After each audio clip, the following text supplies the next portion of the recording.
Müqəddəs ruh haqqında əla bir dərsə xoş gəlmisiniz. Peter 50-ci gün bayramında adamlara belə dedi: Tövbə eləyin, vəftiz olun. Onda müqəddəs ruh alacaqsınız. Peter dedi ki, bu vəd siz, övladlarınız, uzaqdakılar, yəni Rəbbin çağırdığı hər kəs üçündür. Hansı vəd? Müqəddəs ruhun vədi. Çünki Peter bunu deməzdən əvvəl digər həvarilərlə birlikdə müqəddəs ruhda vəftiz olunmuşdu. Sonra o, bir çox il əvvəl peyğəmbərlik eləyən Yoel peyğəmbərin sözlərini dedi. Axır zamanda Allah öz ruhunu bütün bəşəriyyətin üzərinə tökəcək. Hamı görüntülər, röyalar görəcək. Yəni, müqəddəs ruh hər kəsə vəd olunmuşdu. İmanlılar cəmiyyətində ən böyük anlaşılmazlıq mövzusu müqəddəs ruhda vəftizdir. Məhz buna görə də müasir imanlılar cəmiyyətləri Həvarilərin İşləri kitabında oxuduqlarımızdan çox fərqlidir. Məncə, siz bu dərsi çox bəyənəcəksiniz. Bu dərs sizi oyadacaq və eyni zamanda sizi azad eləyəcək. Bunun mənasını anlamağa sizə kömək eləyəcək. Həmçinin müqəddəs ruhda vəftiz olunmayanlara bunu almaqda kömək eləyəcək. Müqəddəs ruhu almış adamlar isə müqəddəs ruhu qəbul eləmələri üçün gedib başqa insanların üzərinə də əl qoymaq məsuliyyətlərini anlayacaqlar. Allah Həvarilərin İşləri kitabında oxuduğumuz həyatı yaşamağa başlamanıza kömək eləyəcək. Xeyirdalı olun.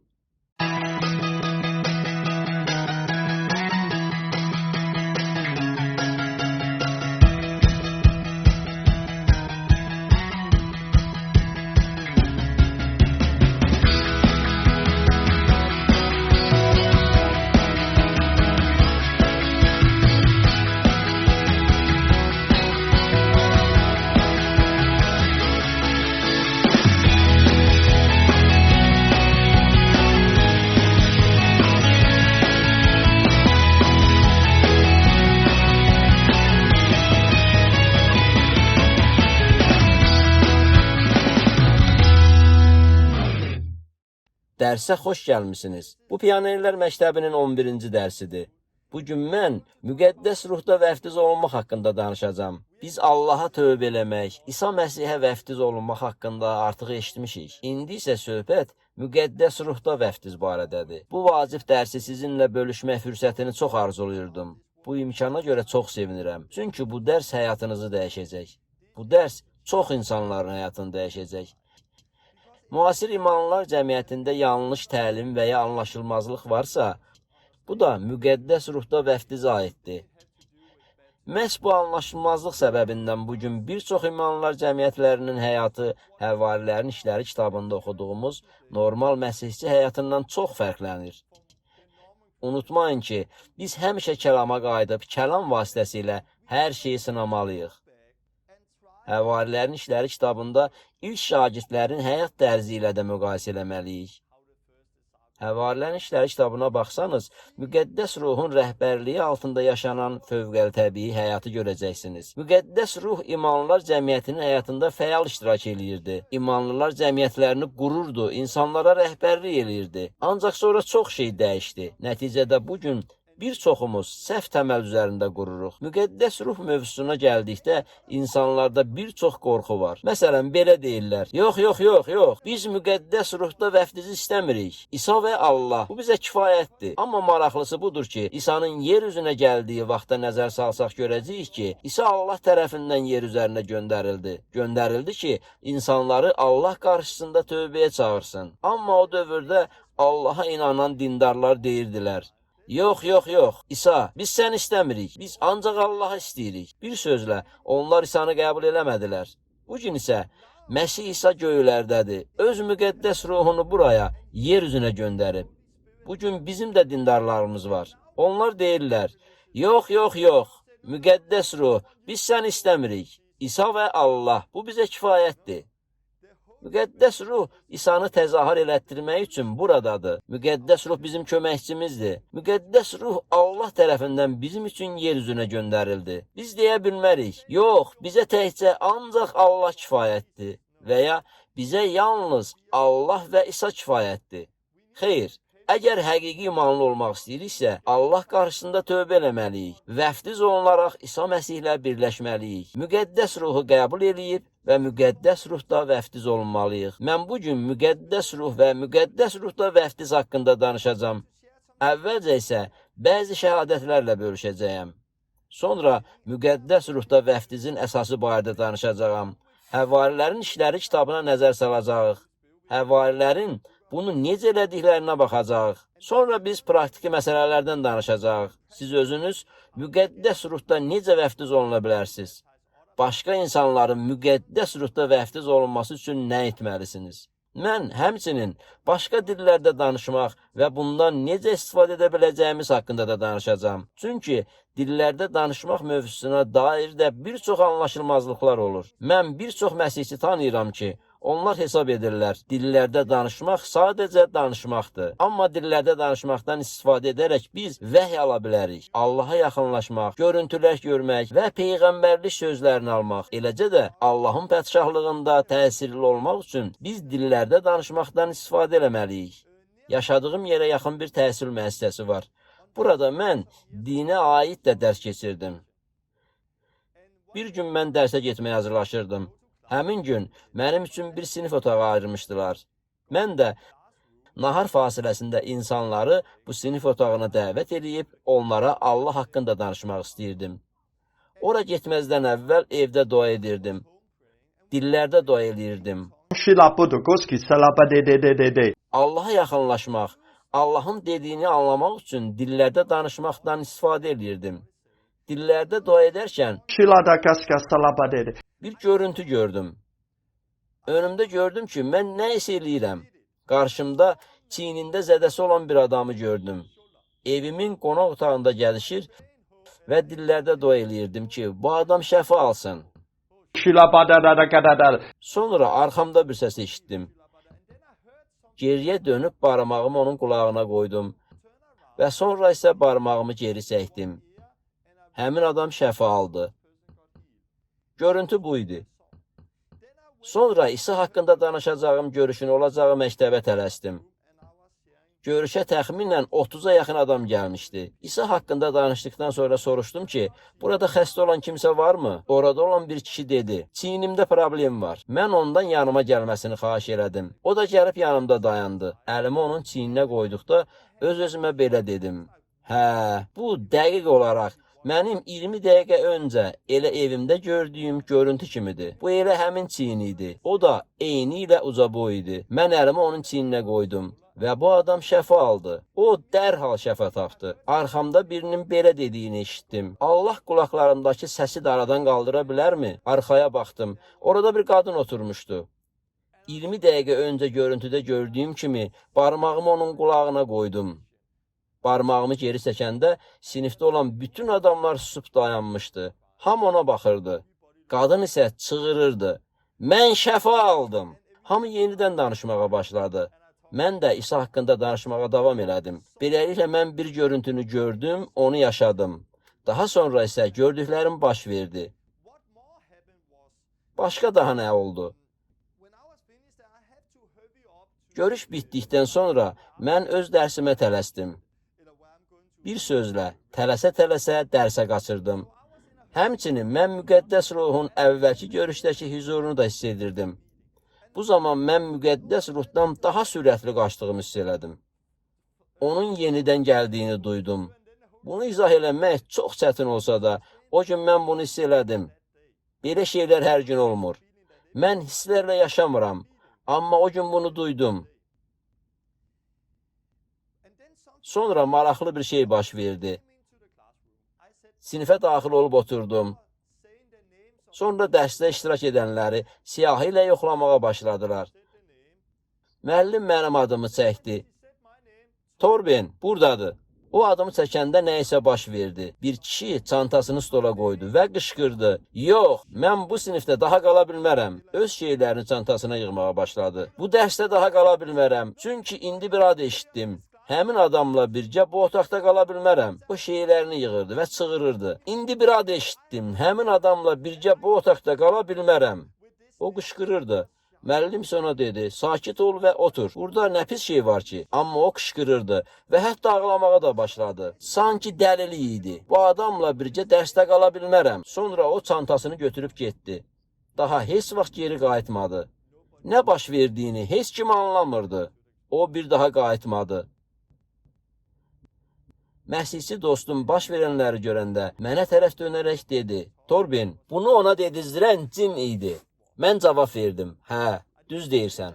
Mən o zaman dua eləmirdim. Çünki baş verənlərdən çox sarsılmışdım. Sonra Həvarilərin İşləri kitabının 19-cu fəsli yadıma düşdü.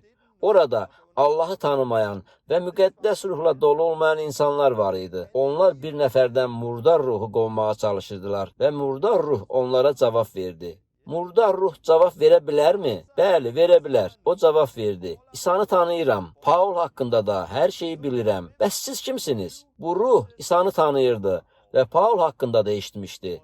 Lakin həmin adamlar haqqında heç eşitməmişdi. Mənim adım çəkiləndə murdar ruh özünü göstərdi. Çünki mən o gün müqəddəs ruhla dolmuşdum. Murdar ruh da məni tanıdı.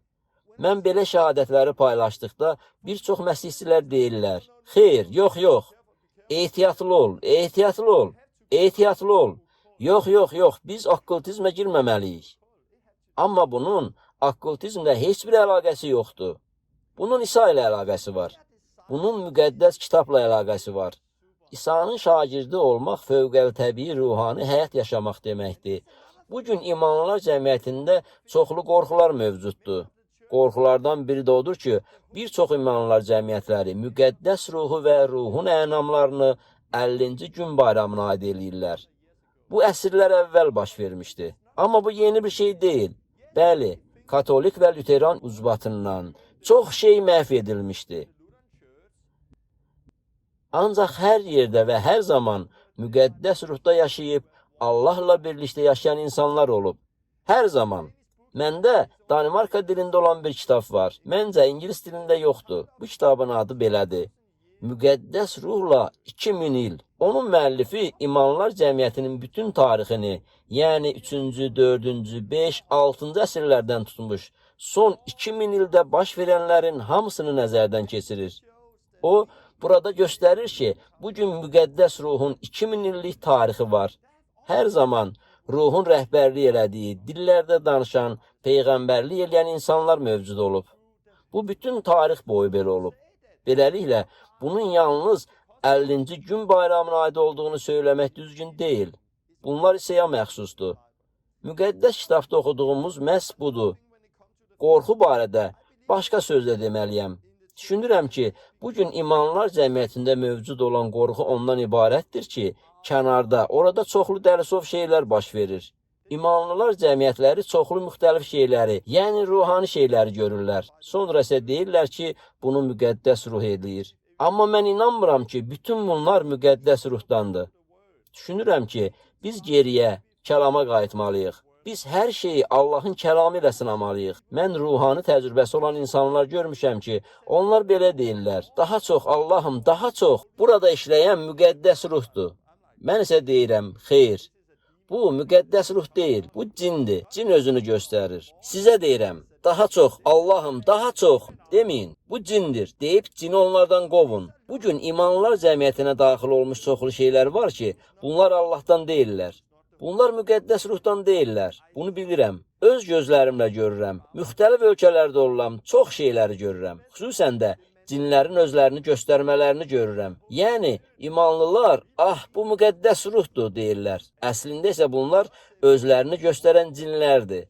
Bu vəziyyətdə siz daha çox, Allahım, daha çox deməməli. Siz cini qovmalısınız. Biz hər şeyi Allahın kəlamı ilə sınamalıyıq. Mən görürəm ki, bizim iki əsasımız olmalıdır. Müqəddəs ruh və həqiqət. Yalnız müqəddəs ruha və fövqəltəbii təcrübələrə əsaslansanız, siz aldadıla və yanlış yola düşə bilərsiniz. Bizdə həm ruh, həm də həqiqət, yəni Allahın kəlamı olmalıdır. Dillərdə danışmaq və müqəddəs ruhdan görüntülər almaq təcrübəm barəsində əvvəllər burada dediklərimi bir çox məsihçilər belə qarşılayır. Bu düzgün deyil. Yox, müqəddəs kitabı oxuyun. Həvarilərin İşləri kitabını oxuyun. Həvarilərin İşləri kitabında hər şeyin dediyim kimi olduğu haqqında oxuyursunuz. Ancaq bəzilərinin nə cür şəkildəsə aldanması bizim müqəddəs ruhla bağlı hər şeyi atmalı olduğumuz demək deyil. Lakin bugün biz elə bunu görürük. Çünki imanlılar cəmiyyətində digər ifratda olan insanlar belə deyirlər. Yox, biz bunu istəmirik və hər şeyi tulluyurlar. Onlar kəlam üzərində qurduqlarına inanırlar. Amma həqiqət budur ki, əgər onlar həqiqətən də kəlam üzərində qursaydılar, onların həyatı Həvarilərin İşləri kitabında yazılan həyat kimi görünərdi. Beləliklə, sonuncu reformasiya hərəkatında və öz xidmətində istədiyim şey müqəddəs ruhu və həqiqəti birləşdirməkdir. Hesab eləyirəm ki, Allah məni bunun üçün çağırıb. Müqəddəs ruh və kəlam. Biz bu təməlin üzərində qurmalıyıq. Demək istəyirəm ki, biz məsihçilər kimi, İsa'nın şagirdləri kimi fövqəltəbii bir həyat yaşamalıyıq. İkinci dərsdə demişdim ki, İsa din gətirmədi. İsa həyatı gətirdi. Məsihçilik digər dinlərə oxşar bir din deyil. Bu həyatdır, fövqəltəbii bir həyatdır. Mən buna aid şəhadət verə bilərəm. Bir müddət əvvəl Danimarkada televiziya verilişində idim. Bir tərəfdə məşhur bir yəhudi, digər tərəfdə isə məşhur bir müsəlman qadınla birgə mən də həmin verilişdə idim. Həmin müsəlman, radikal qadın, Danimarkada çox tanınmış bir siyasətçi idi. Biz üçümüz də, müsəlman, yəhudi və mən, homoseksualizm barəsində danışırdıq. Bu elə bir görüş idi ki, biz imanın və kəlamın əsasında əqidələrimiz haqqında danışırdıq. Verilişdən sonra mən həmin müsəlman qadınla söhbət elədim. Biz birlikdə oturub danışırdıq. Mən ondan təcrübəsi barədə soruşdum. Allahla hansı təcrübələriniz var? Mənə bu haqda danışın. O dedi, mənim yaxşı hisslərim var və bunun doğru olduğunu hiss eləyirəm. Müsəlmanlarla birlikdə olanda, ümumi iş görəndə, dua eləyəndə bunun doğru olduğunu hiss eləyirəm və bu mənə daxilimdə sülh verir. O qadın belə dedi. Mən isə ona dedim, yaxşı, mənə danış, Allah nə eləyir? O səninlə necə danışır? O sənə necə rəhbərlik eləyir? Fövqəltəbii hadisələri necə yaşayırsınız? Mənə danış. Amma onun deyəcək daha heç nəyə yox idi. Niyə? Çünki bu sadəcə bir dindir. Bir çox məsihçilər də eyni şeyi deyirlər. Mən onlara təcrübələrinizdən danışın deyəndə cavab belə olur. Bu mənə sülh verir və bunun doğru olduğunu hiss eləyirəm. Mənə danışın. Amma onların daha sözləri yoxdur. Çünki onlar üçün də bu sadəcə bir dindir. Halbuki İsa həyat gətirdi. Biz müqəddəs ruhun rəhbərliyi altında yaşamalıyıq. Mən həmin müsəlman qadına dedim, qulaq as. Sonra mən onunla öz şəhadətlərimi bölüşdüm. O isə suallar verməyə başladı. Biz təxminən 2 saat ərzində oturduq və mən onunla müxtəlif şəhadətlərimi paylaşdım. O isə mənə Allah və imanım haqqında suallar verirdi. Orada da mən bunu tamamilə aydın gördüm ki, bu din deyil. İsa tamam fərqli bir şey gətirdi. Ancaq bir çox məsihçilər və imanlılar cəmiyyətindən kənar olan insanlar məsihçiliyin din olduğuna inanırlar. Ancaq fərq var. Özümü yaxşı hiss eləyirəm və bunun doğru olduğuna inanıram. Şəhadətindən başqa deməyə heç bir söz olmayan radikal müsəlmanla qarşılaşırsınız. Yox, din fövqəltəbii bir həyat deyil. Dində şəhadət yoxdur. Gəlin, yeni əsr hərəkatı haqqında danışaq. Orada güclü şəhadətləri olan insanlar var. Amma bunları bizim yaşadığımız təcrübələrlə müqayisə eləmək olmaz. Mən yeni əsrdən, okkult dünyadan yanıma gələn çoxlu insanları tanıyıram. Çünki mənim yaşadıklarım onların hər hansı birinin yaşadıklarından qat-qat realdır. Bəli, onlar bəzi şəfa alanları görürlər. Amma bu bizdə olduğu kimi güclü deyil. Bəli, onlar bəzi şeyləri yaşayırlar. Amma bunlar bizim yaşadığımız qədər güclü deyil. Bir neçə gün əvvəl mənə telefon zəngi gəldi. Təxminən bir ay əvvəl gəzərkən kitabxanaya girdim. Evə getməyə hazırlaşarkən bir nəfərin orada işləyən qadından soruşduğunu eşitdim. Fövqəltəbii şeylər, naməlum uçan obyektlər və bütün bunlar haqqında kitabları harada tapmaq olar. Mən sadəcə bunu eşitdim və küçəyə çıxdım. Lakin sonra müqəddəs ruh mənə dedi, geri qayıt. Bir sözlə geri qayıtdım. Ona yaxınlaşıb söhbət eləməyə başladım. Mən onunla Allah və İsa haqqında danışdım. Mən onun fövqəltəbiyə olan marağı olduğunu hiss edirdim. Amma onu nə İsa, nə də məsihçilik maraqlandırmırdı. Mən sadəcə onunla biraz söhbət elədim və öz vizit kartımı ona verdim. 2 gün əvvəl o mənə zəng eləyib dedi: Torben, səninlə danışmalıyam. Biz 1 ay əvvəl görüşmüşdük və mən bu haqda düşünürdüm. Mənə elə gəlir ki, səni Allah göndərmişdi. Çünki ondan 3 gün əvvəl fəryadla dua eləyirdim. Ey Allah, əgər varsansa, kimisə mənim yanıma göndər. Mənə kömək elə, mən xəstəyəm. Sonra sən gəldin. O dedi ki, güclü olmasa da nə isə fərqli görür. Bir sözlə, mənimlə görüşmək istəyirdi. Sabah onunla görüşəcəm. O, həmçinin bunu da dedi. Mənim böyük şirkətim var, böyük maşın sürürəm və pulum da çoxdur. Amma mən xoşbəxt deyiləm. Əlbəttə xoşbəxt deyilsən. Ona həyat lazımdır. O, fövqəltəbii təcrübələri yaşasa da, bunlar bizim təcrübəmizlə müqayisədə heç nədir. Beləliklə, yanına gedib sadəcə bəzi şəhadətlərimi onunla paylaşacağam. Bu zaman o, bizdə nələrin olduğunu görə biləcək. Yəni, bu, sadəcə kilsəyə getmək və kilsə üzvü olmaqdan daha böyük bir şeydir. İsa həyat gətirdi. Müqəddəs ruhdan bəhs eləyərkən, əsas anlaşılmazlıqlardan biri müqəddəs ruhu yaşamaq və müqəddəs ruhda vəftiz olunmaq arasındakı fərqdir. Mən Allah qarşısında tövbə eləmiş və bunun nəticəsində fövqəltəbii təcrübələr yaşamış bir çox məsihçiləri tanıyıram. Tövbə eləyən zaman yeni bir ürək əldə eləyirlər. Onlar belə deyirlər: şükür, indi məndə müqəddəs ruh var. Bəli, tövbədə də müqəddəs ruh var. Müqəddəs ruh su vəftizində də iştirak eləyir. Amma sizin hələ də müqəddəs ruhda vəftizə ehtiyacınız var. Müqəddəs ruhla imana gəlməklə müqəddəs ruhda vəftiz arasında fərq var. Əgər müqəddəs ruh cəlb eləməsə, heç kim Allaha gələ bilməz. Müqəddəs ruh vasitəsilə imana gəlmək və müqəddəs ruhda vəftiz olmaq arasında fərq var.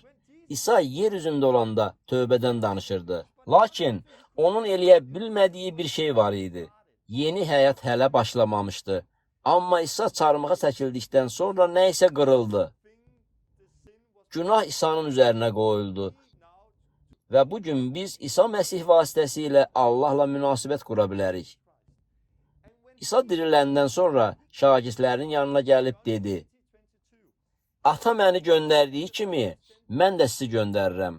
Bunu söylədikdən sonra onların üzərinə üfürərək dedi: Müqəddəs ruhu alın. Mən onların yenidən doğulduğuna inanıram. Necə ki, İsa'nın çarmıxından sonra biz yenidən doğuluruq. Onlar da doğuldular. Onlar müqəddəs ruhu qəbul elədilər. Amma İsa müqəddəs ruhu qəbul eləmiş həmin insanlara dedi ki, müqəddəs ruhun vəftizini alana qədər şəhərdə gözləsinlər. Deməli, müqəddəs ruh vasitəsilə imana gəlmək və müqəddəs ruhda vəftiz olmaq arasında fərq var. Mən görürəm ki, bir çox insan bunu səhv başa düşür. Hesab eləyirlər ki, onlarda hər şey artıq var. Çünki onlar ruhani təcrübələri yaşamışdılar. Gəlin İsa'ya baxaq. Hər zaman İsa'ya baxın. İsa təkcə müqəddəs ruhda vəftiz olunmayıb. İsa həmçinin müqəddəs ruh tərəfindən anasının bətnində dölləndi. İsa müqəddəs ruh tərəfindən dölləndi. Eyni şəkildə biz də müqəddəs ruh tərəfindən yenidən doğulmalıyıq. Sonra İsa müqəddəs ruhda vəftiz olundu. Biz də həmçinin müqəddəs ruhda vəftiz olmalıyıq. O müqəddəs ruhdan hikmət və vəhlər alaraq böyüyürdü. Bizim də eyni şeyə ehtiyacımız var. İsa müqəddəs ruhun köməyi ilə sınaqlara qalib gəldi. Eyni şəkildə biz də sınaqlara müqəddəs ruhun gücü ilə qalib gəlməliyik. İsa xidmət eləmək üçün müqəddəs ruh tərəfindən məhs edilmişdi. Müqəddəs ruhu qəbul eləyəndə bizimlə də eyni şey baş verir. İsa müqəddəs ruhla dolub və onun vasitəsilə Allaha itaətdə yaşayırdı. O, müqəddəs ruhun köməyi ilə qorxmadan ölümlə üzləşdi. Biz də elə olmalıyıq. O, müqəddəs ruh ilə şəfa verirdi. Müqəddəs ruh İsa'nı ölülər arasından diriltdi. Eyni ilə biz də müqəddəs ruh vasitəsilə yeni həyat yaşamaq üçün dirilirik. Dillərdə danışmaq vacib bir əlamətlərdən biridir. Lakin müqəddəs ruhda vəftiz dillərdə danışmaqdan daha böyük bir şeydir. Mən bu barədə sonra danışacağam. Müqəddəs ruh bizim köməkçimizdir. İsa gedəndən sonra nə baş verəcəyi haqda demişdi. O, müqəddəs ruhu göndərəcəyini əvvəlcədən söyləmişdi. İsa ruhu vəsadətçi, təsəlli verici adlandırmışdı.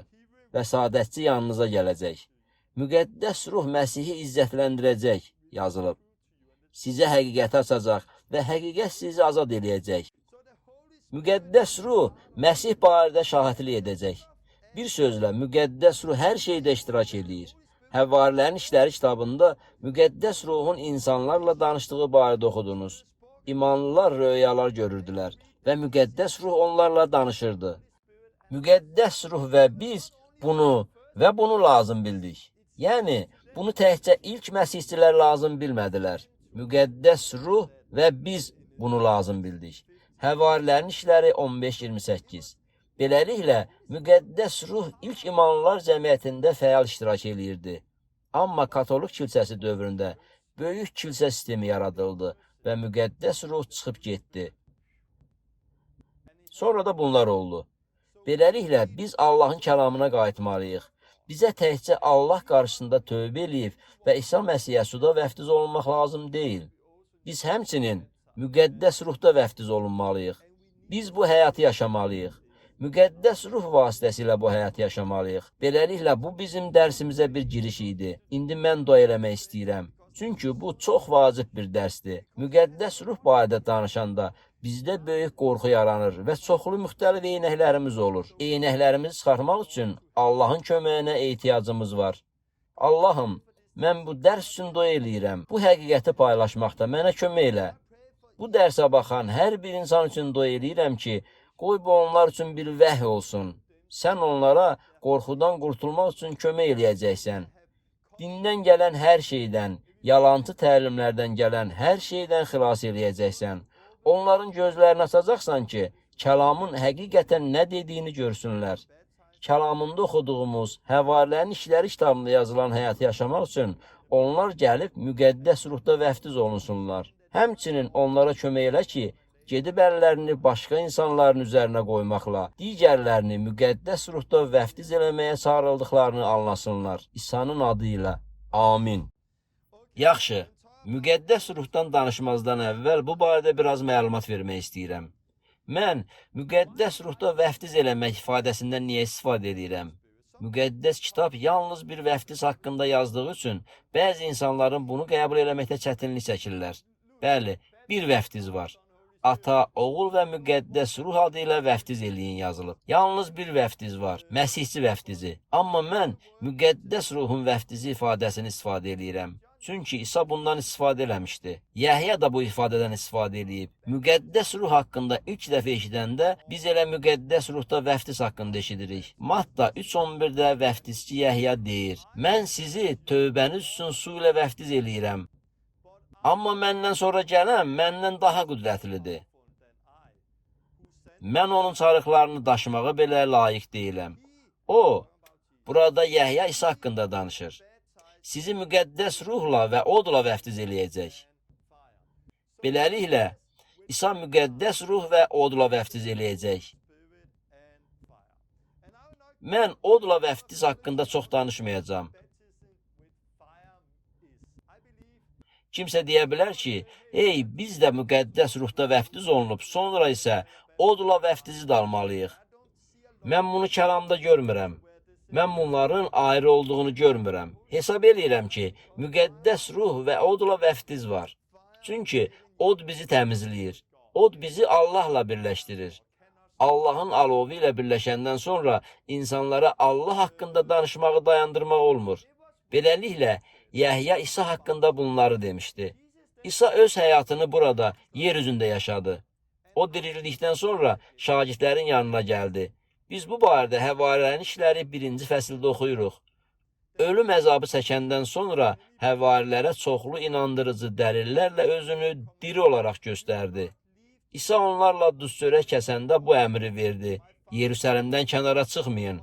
Atanın verdiyi, məndən eşitdiyiniz vədin həyata keçməsini gözləyin. Bu hansı vəddir? İsa'nın haqqında danışdığı vəd budur. Yəhya su ilə vəftiz eləyirdi. Amma siz bir neçə gündən sonra müqəddəs ruhda vəftiz olunacaqsınız.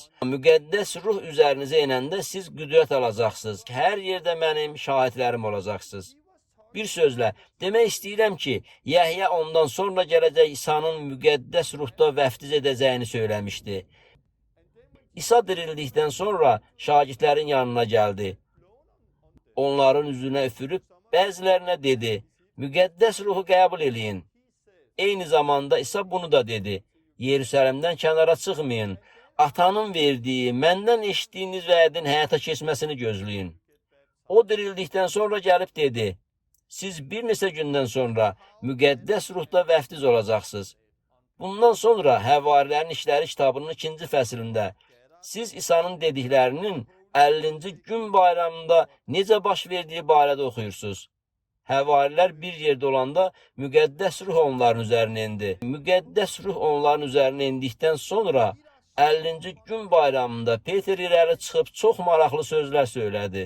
O, Yoel peyğəmbərin illər öncə etdiyi peyğəmbərlikdən danışdı. O dedi, bu gördükləriniz Yoel peyğəmbər vasitəsilə əvvəlcədən deyilən hadisədir. Allah dedi ki, axır zamanda bütün bəşər üzərinə ruhumdan tökəcəyəm. Oğullarınız və qızlarınız peyğəmbərlik edəcək. Cavanlarınız görüntülər, ağsaqqallarınızsa röyalar görəcək.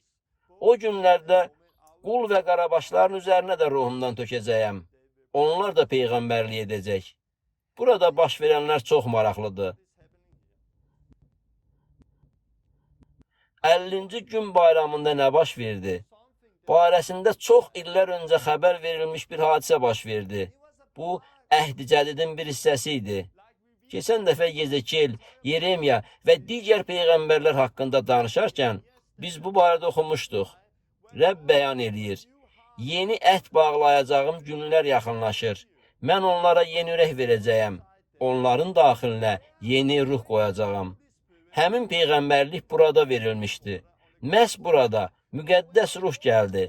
Müqəddəs ruh nə çarmıqda, nə tövbə zamanı, nə də suda vəftiz zamanı gəldi.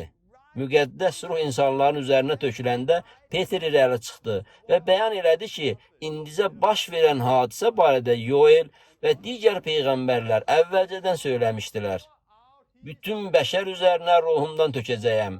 Oğullarınız və qızlarınız peyğəmbərlik edəcək. Cavanlarınız görüntülər, ağsaqqallarınızsa röyalar görəcək. Bu hadisə baş verməzdən çox əvvəl əhd-əhlikdə Allahı eşidən və peyğəmbərlik edə bilən peyğəmbərlər var idi. Əhd-əhlikdə Allahın hüzurunda yaşayan kahin var idi. Amma indi Allah yeni bir şey edirdi. O, öz ruhunu bütün insanların üzərinə tökdü. Bütün insanların üzərinə deyəndə hər bir günahkar nəzərdə tutulurmu? Xeyr. Burada bütün insanlar deyəndə onu qəbul edən hər kəs nəzərdə tutulur. Bunu daha sonra görə biləcəksiniz. Bütün bəşər üzərinə ruhumdan tökəcəyəm. Onlar peyğəmbərlik edəcək, görüntülər və yuxular görəcəklər. Daha sonra başqa işlərlə də məşğul olacaqlar. Onlar dillərdə danışacaq, xəstələrə şəfa verəcək. Bizim problemimiz hər şeyi qutunun içinə qoymağımızdır. Bunun məhz belə olmasını düşünürük. Qızlar peyğəmbərlik etməlidirlər. Cavanlar görüntülər görməlidirlər. Ağsaqqallar röyalar görməlidirlər. Şəxsən mən Allahdan çoxlu röyalar görürəm. Mən yaşlı adamam. Əgər uşaqlarımdan soruşsaz, onlar belə deyərlər. Hə, ata, sən qocalmısan. Amma mənim indicəmi 37 yaşım var. Lakin mən uzun illərdir ki, röyalar görürəm. Həmçinin mən görüntülər də görür və peyğəmbərlik də edirəm. Yəni, Peter bunu ona görə demədi ki, biz bütün bunları qutulara qoyaq və deyək. Yaxşı, əgər gəncsənsə, görüntülər görməlisən. Yaşlısansa, röyalar görəcəksən. Əgər gənc qızsansa, peyğəmbərlik eləməlisən. Xeyr, bu belə deyil. Biz hər şeyi qutulara qoyuruq. O, sadəcə olaraq Allahın ruhunun bütün insanların üzərinə töküləcəyini təsdiq eləmək istəyirdi. Maraqlı olan budur ki, Yoelin peyğəmbərliyindən danışandan sonra Peter onlara dedi, tövbə eləyin, hamınız İsa Məsihin adı ilə vəftiz olun, onda günahlarınız bağışlanacaq və bəxşiş olaraq müqəddəs ruh alacaqsınız. Yəni, siz müqəddəs ruhda vəftiz olunacaqsınız. Çünki bu vəd siz, övladlarınız, uzaqdakıların hamısı Allahımız Rəbbin çağırdığı hər kəs üçündür. Bu nə vəddir? Peter hansı vəddən danışırdı? Bu, vəd olunmuş müqəddəs ruhdur. Beləliklə, 50-ci gün bayramında Peter irəli çıxıb dedi, tövbə eləyin, hamınız suda vəftiz olun, onda müqəddəs ruh alacaqsınız. Bu, Allahın Yoel Peyğəmbər və digər Peyğəmbər vasitəsilə verdiyi həmin vəddir. Yəni, axır zamanda o, bütün insanların üzərinə öz ruhunu tökəcək. Tövbə eləyən bütün insanlar suda vəftiz olunacaq və müqəddəs ruhu alacaqlar. Allaha gələn və müqəddəs ruhu qəbul edən bütün insanlar peyğəmbərlik edəcək, görüntülər və röyalar görəcəklər. Onlar xəstələrə şəfa verəcək, cinləri qovacaq və yeni həyat yaşayacaqlar. Beləliklə, 50-ci gündə müqəddəs ruh töküləndə insanlar müqəddəs ruhda vəftiz olundular. Bu, Allahın Yoel və başqaları vasitəsilə söylədiyi peyğəmbərliklərin yerinə yetirilməsi idi. Onlar xəbər vermişdilər ki, Allah yeni bir şey yaradacaq. Ruhunu ürəyimizə tökəcək və biz günahdan azad olaraq yeni bir həyat yaşayacağıq. Bu haqda sonra danışacağıq. Biz peyğəmbərlik edəcəyik. Görüntülər və röyalar görəcəyik. Biz ruhun rəhbərliyi altında yeni bir həyat yaşayacağıq. O deyirdi ki, bu müqəddəs ruh haqqında vəddir. Sizin və gələcəkdə Allahın çağırdığı hər kəsin qurtuluşu üçün verilmiş vəddir. Bu sizə, övladlarınıza və həmçinin övladlarınızın övladlarına şamil olunacaq bir vəddir.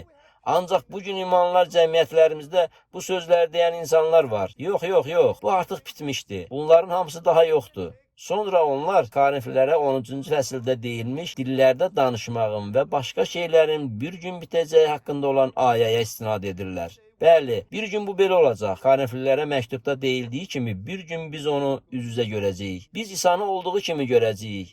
O zaman xəstələrə şəfa verməyə ehtiyacımız olmayacaq. Çünki Məsih yanımızda olanda hamı sağlam olacaq. Bizim daha çox bilik və ya anlayış əldə eləmək, həmçinin ruhla dolmaq üçün dillərdə danışmağa ehtiyacımız olmayacaq. Çünki biz Məsihlə olacağıq. Artıq peyğəmbərlik eləməyə və ondan bizimlə danışmasını istəməyə ehtiyacımız qalmayacaq. Bir gün İsa yanımızda olacaq və biz onun önündə duracağıq və biz onu üz-üzə görəcəyik. Amma bəziləri deyir ki, bizdə artıq müqəddəs kitab var və daha bunlara ehtiyac yoxdur. Bizə təkcə kəlam lazımdır və salam.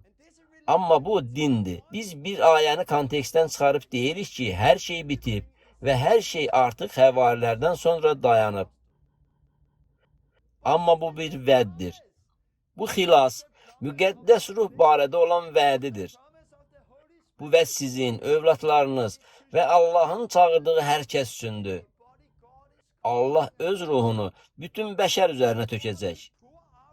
Onlar peyğəmbərlik eləyəcək, görüntülər və yuxular görəcək, dillərdə danışacaq və xəstələrə şəfa verəcəklər.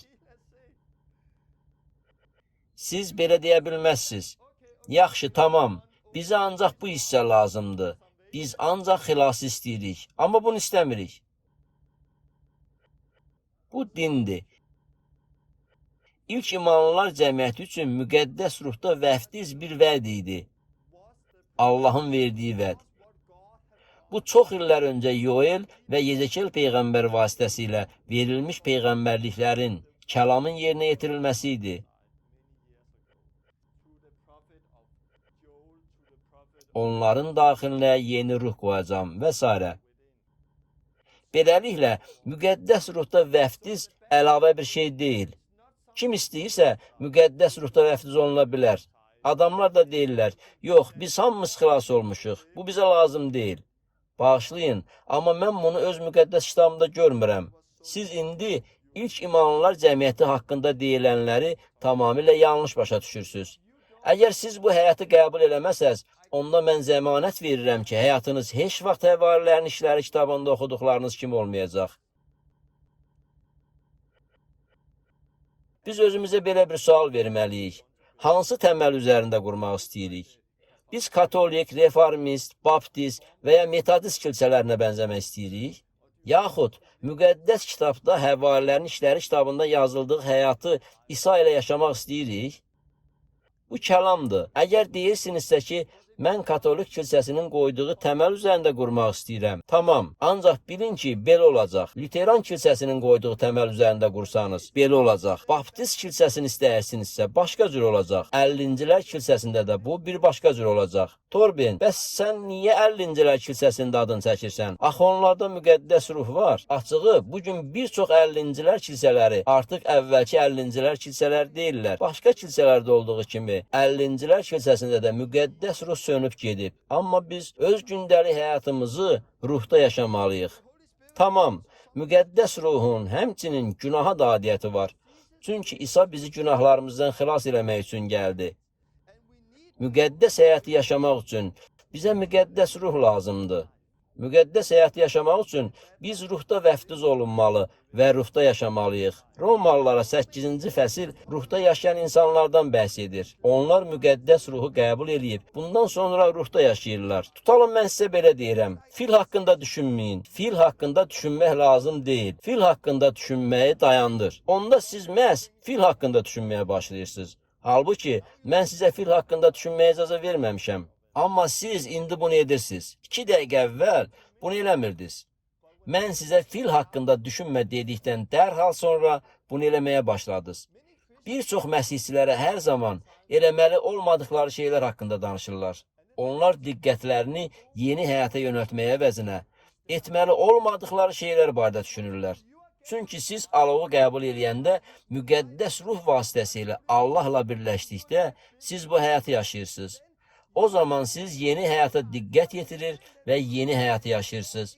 Bu müqəddəs ruhun rəhbərliyi altında yaşanan möhtəşəm bir həyatdır. Bu bizim diqqət yetirdiyimiz şeylərdən daha böyükdür. Beləliklə, başqa şeylərlə dolu olduğunuz üçün siz daha günah haqqında düşünmürsünüz. Ancaq çoxlarının ruhda həyatı yoxdur. Günahın əvəzinə onlar başqa bir şeyə ehtiyac duyurlar. Onlara yeni bir şey lazımdır. Onlar isə hər zaman çarpışır və günahla mübarizə aparırlar. Bu insanlar müqəddəs ruhda vəftiz olunmalıdırlar. Onlar ruh tərəfindən idarə olunmalıdırlar. Bundan sonra onlar Allah və müqəddəs ruhla o qədər dolacaqlar ki, geriyə baxmağa vaxtları olmayacaq. Onların fiil və ya günah haqqında düşünməyə vaxtları qalmayacaq. Gəlin Romalılara 8, 12, 16 ayələrini oxuyaq. Ey qardaşlar, biz cismani təbiətimizə borclu deyilik ki, ona görə yaşayaq. Çünki cismani təbiətə görə yaşayırsınızsa öləcəksiniz. Daha sonra deyilir. Amma bədənin pis əməllərini ruhun vasitəsilə öldürürsünüzsə, yaşayacaqsınız. Bəs bədənin əməllərini necə öldürə bilərik? Biz bunu ruh vasitəsilə eləyirik. Əgər biz ruhda yaşayırıqsa, artıq qanunun altında deyilik. Allahın ruhu ilə yönəldilənlərin hamısı Allahın oğullarıdır. Axı siz köləlik ruhunu almadınız ki, yenə də qorxu içində yaşayasınız. Övladlıq ruhunu aldınız. Elə o ruhun vasitəsilə Allaha Abba, ata deyə nida eləyirik. Elə ruh özü bizim ruhumuzla bircə şəhadət edir ki, biz Allahın övladlarıyıq. Ruh Abba, ata deyə nida eləyir. Əgər biz baxsaq, bu müqəddəs ruhla dolan zaman uca səslə edilən nidaya bənzəyir. Siz dolduqda bu sizdən çıxır. Yunanca mətnə baxsanız, burada sanki ruh Abba, ata deyə nida eləyir. Biz insanların müqəddəs ruhda vəftiz olunanda Abba, ata deyə nida elədiyin və Allahı həmd eləməyə başladığını görmüşük. Hamımız bir bədən olmaq üçün bir ruhda vəftiz olunmuşuq. 1-ci Korinfillər 12-13. Hamımız bir ruhda, bir bədənə vəftiz olunmuşuq. Beləliklə, müqəddəs ruhda vəftiz bir çox illər əvvəl verilmiş peyğəmbərliklərin icrası və yerinə yetirilməsidir. Efeslilərə 1-ci fəsildə deyilir ki, müqəddəs ruh bir gün alacağımız irsimizin girovudur. Bir sözlə, müqəddəs ruhu qəbul eləyəndə o bizim irsimizin girovu olur. Burada müqəddəs ruh hər şeyi tamamlayır. Əgər biz tövbə eləyib suda vəftiz olmuşuqsa, biz illər öncə vəd olunan müqəddəs ruhu alacağıq. Allah demişdi, bütün bəşər üzərinə ruhumdan tökəcəyəm. Beləliklə, müqəddəs ruhun vəftizi təkcə 50-cilər bayramı günü baş verən bir hadisə deyil. Yəni, bu təkcə 50-cilərin imanlılar cəmiyyətinə aid deyil.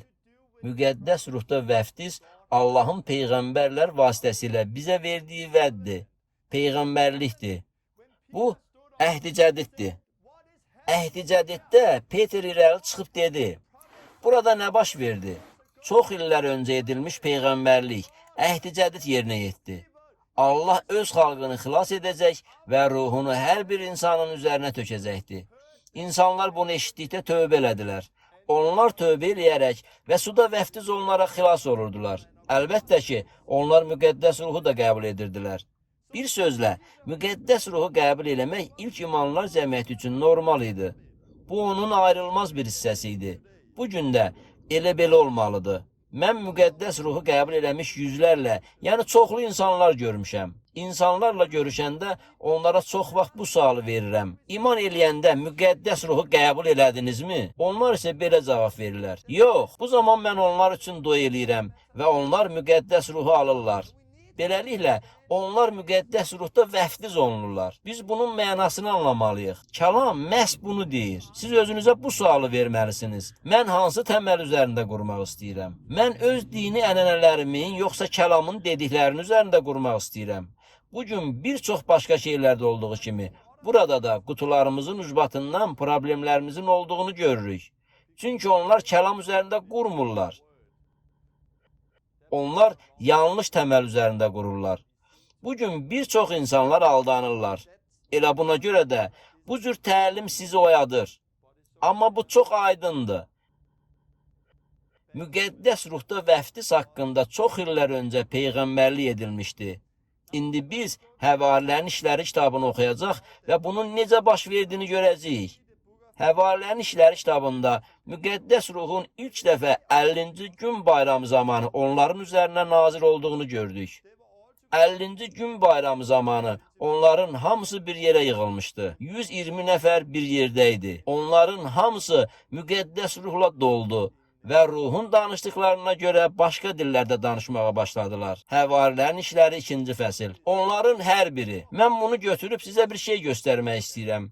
Orada 120 nəfər toplaşmışdı. Bu 120 nəfərdən neçəsi müqəddəs ruhla doldu və başqa dillərdə danışmağa başladı. Onların hamısı, yəni onlardan hər biri. Deməli, müqəddəs ruhda vəftiz bütün insanlara aid olan bir vəddir. Onların hamısı, 120 nəfər insan müqəddəs ruhla dolmuşdu. Elə 3000 nəfərin də hər biri dolmuşdu. Mən düşünürəm ki, elə 5000 nəfərin də hər biri müqəddəs ruhla dolmuşdu. İlk imanlılar cəmiyyətində hər kəs vəftiz olunmuş və müqəddəs ruhla dolmuşdu. Çünki bu belə olmalıydı. Ancaq bugün bizdə bunun yalnız bəzi insanlar üçün olduğu haqqında belə bir təlim var. Bu mənim üçün deyil, bəzi insanlar üçündür. Bu başqa insanlar üçündür. Xeyr, bu bütün insanlar üçün verilmiş bir vəddir.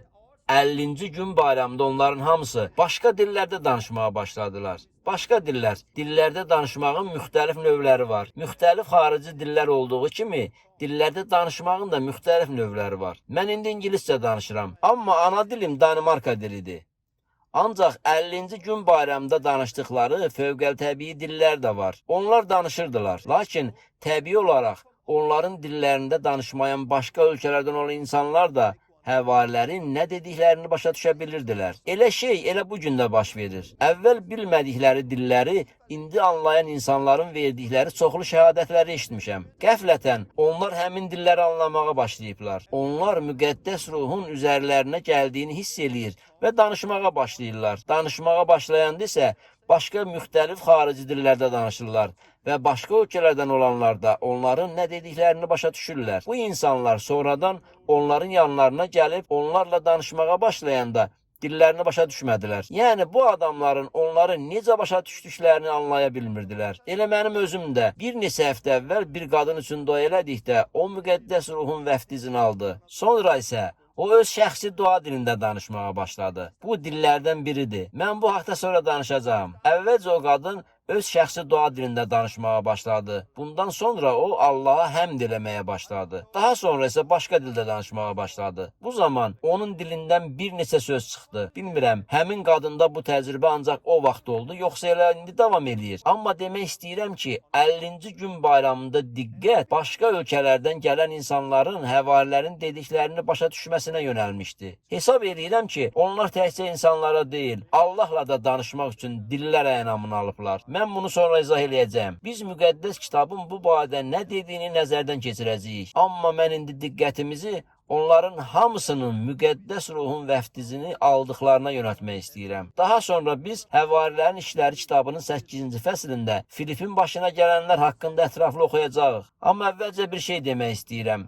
Çünki Filip Samariyaya gəlmişdi. Filip imanlılar cəmiyyətində maddi işlərlə məşğul idi və praktiki işlərdə kömək eləyirdi. Lakin oyanış zamanı olan təqiblər səbəbilə o qovuldu. O Samariyaya getdi və onun vasitəsilə çoxlu insanlar şəfa aldılar. Bir çox şeylər baş verdi. İnsanlar imana gəlir və suda vəftiz olunurdular. Filip yetkin deyildi. Yəni o çox şeyi bilmirdi. Filip sadəcə maddi işlərlə məşğul idi. Sonra başqa yerə getdi və orada oyanış baş verdi. Yəni Filip oyanış üçün dua eləməmişdi. O bunu eləmədi. Bu o demək deyil ki, insanların müqəddəs ruhda vəftiz olunması üçün yalnız həvari dua eləməli idi. Gəlin Paula nəzər salaq. Paul adi şagird olan Hananiya adlı bir nəfər vasitəsilə müqəddəs ruhla doldu. Ancaq yenə də müqəddəs kitabın bu ayələri əsasında öz təlimlərini quran insanlar var. Filipin gəldiyi yerdə oyanış baş verdi. Lakin insanlar hələ müqəddəs ruhu qəbul eləməmişdilər. Bir sözlə həvarilər oraya çatanda dua elədi ki, Samariyalı imanlılar müqəddəs ruhu alsınlar. Mən də bugün bunu eləyirəm. Yeni iman edənlərin olduğu müxtəlif yerlərə gedirəm. Çünki oradakı köhnə məsihçilər onlar üçün müqəddəs ruhda vəftiz olmalarına görə dua etməyiblər. Həmin məsihçilər bunun necə olduğunu ya bilmir, ya da heç özləri də müqəddəs ruhu qəbul eləməyiblər. Lakin onlar tövbə eləyib, suda vəftiz olunsalar da, hələ müqəddəs ruhu qəbul eləməyiblər. Ona görə də mən gələndə həmişə soruşuram, müqəddəs ruhu almısınızmı? Əgər onlar hələ almayıblarsa, elə mən də həvarilər kimi eləyirəm. İnsanlara görə dua eləmək üçün sizə həvari olmaq lazım deyil. Beləliklə, onlar burada dua elədi ki, Samariyalı imanlılar müqəddəs ruhu alsınlar. Çünki ruh hələ onların heç birinin üzərinə inməmişdi. Sadəcə olaraq Rəbb İsa'nın adı ilə vəftiz olmuşdular. Həvarilərin işləri 8, 15, 16. Bir sözlə, onlar artıq imana gəlib, tövbə eləmiş və suda vəftiz olunmuş. Lakin hələ də müqəddəs ruhun vəftizini almamış bu insanların yanına gəldilər. Bu da onu göstərir ki, tövbə və suda vəftiz olunmaq heç də müqəddəs ruhu qəbul etməklə eyni deyil. Xeyr, bunlar üç fərqli təcrübədir. Siz suda vəftiz olundunuz. Sonra siz Allah qarşısında tövbə elədiniz. Və bu, müəyyən müddət ərzində ola bilər. Ola bilsin ki, siz iman etdiyinizin vaxtını dəqiq deyə bilməyəcəksiniz. Ancaq siz suda vəftiz olunduğunuz vaxtı dəqiq bilirsiniz. Çünki bu, müəyyən müddət ərzində deyil, bir dəfə baş verir. Eyni şey elə müqəddəs ruhun vəftiz edilməsinə də aiddir. Bu, bir anda baş verir. Sizə bir sual vermək istəyirəm. Həvarilər orada olan insanların hələ müqəddəs ruhu qəbul eləmədiklərini hardan bilirdilər? Onlar nədən bildilər ki, insanlar hələ müqəddəs ruhda vəftiz olunmayıblar?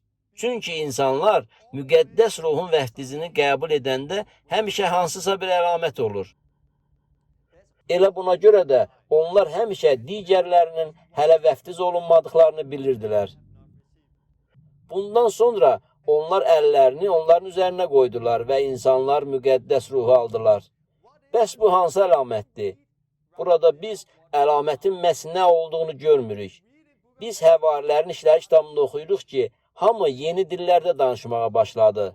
Bəlkə də bunlar insanların başa düşdüyü dillər idi. Biz bunu dəqiq bilmirik. Yaxud bu yeni dillər idi. Biz buradan bunu bilmirik.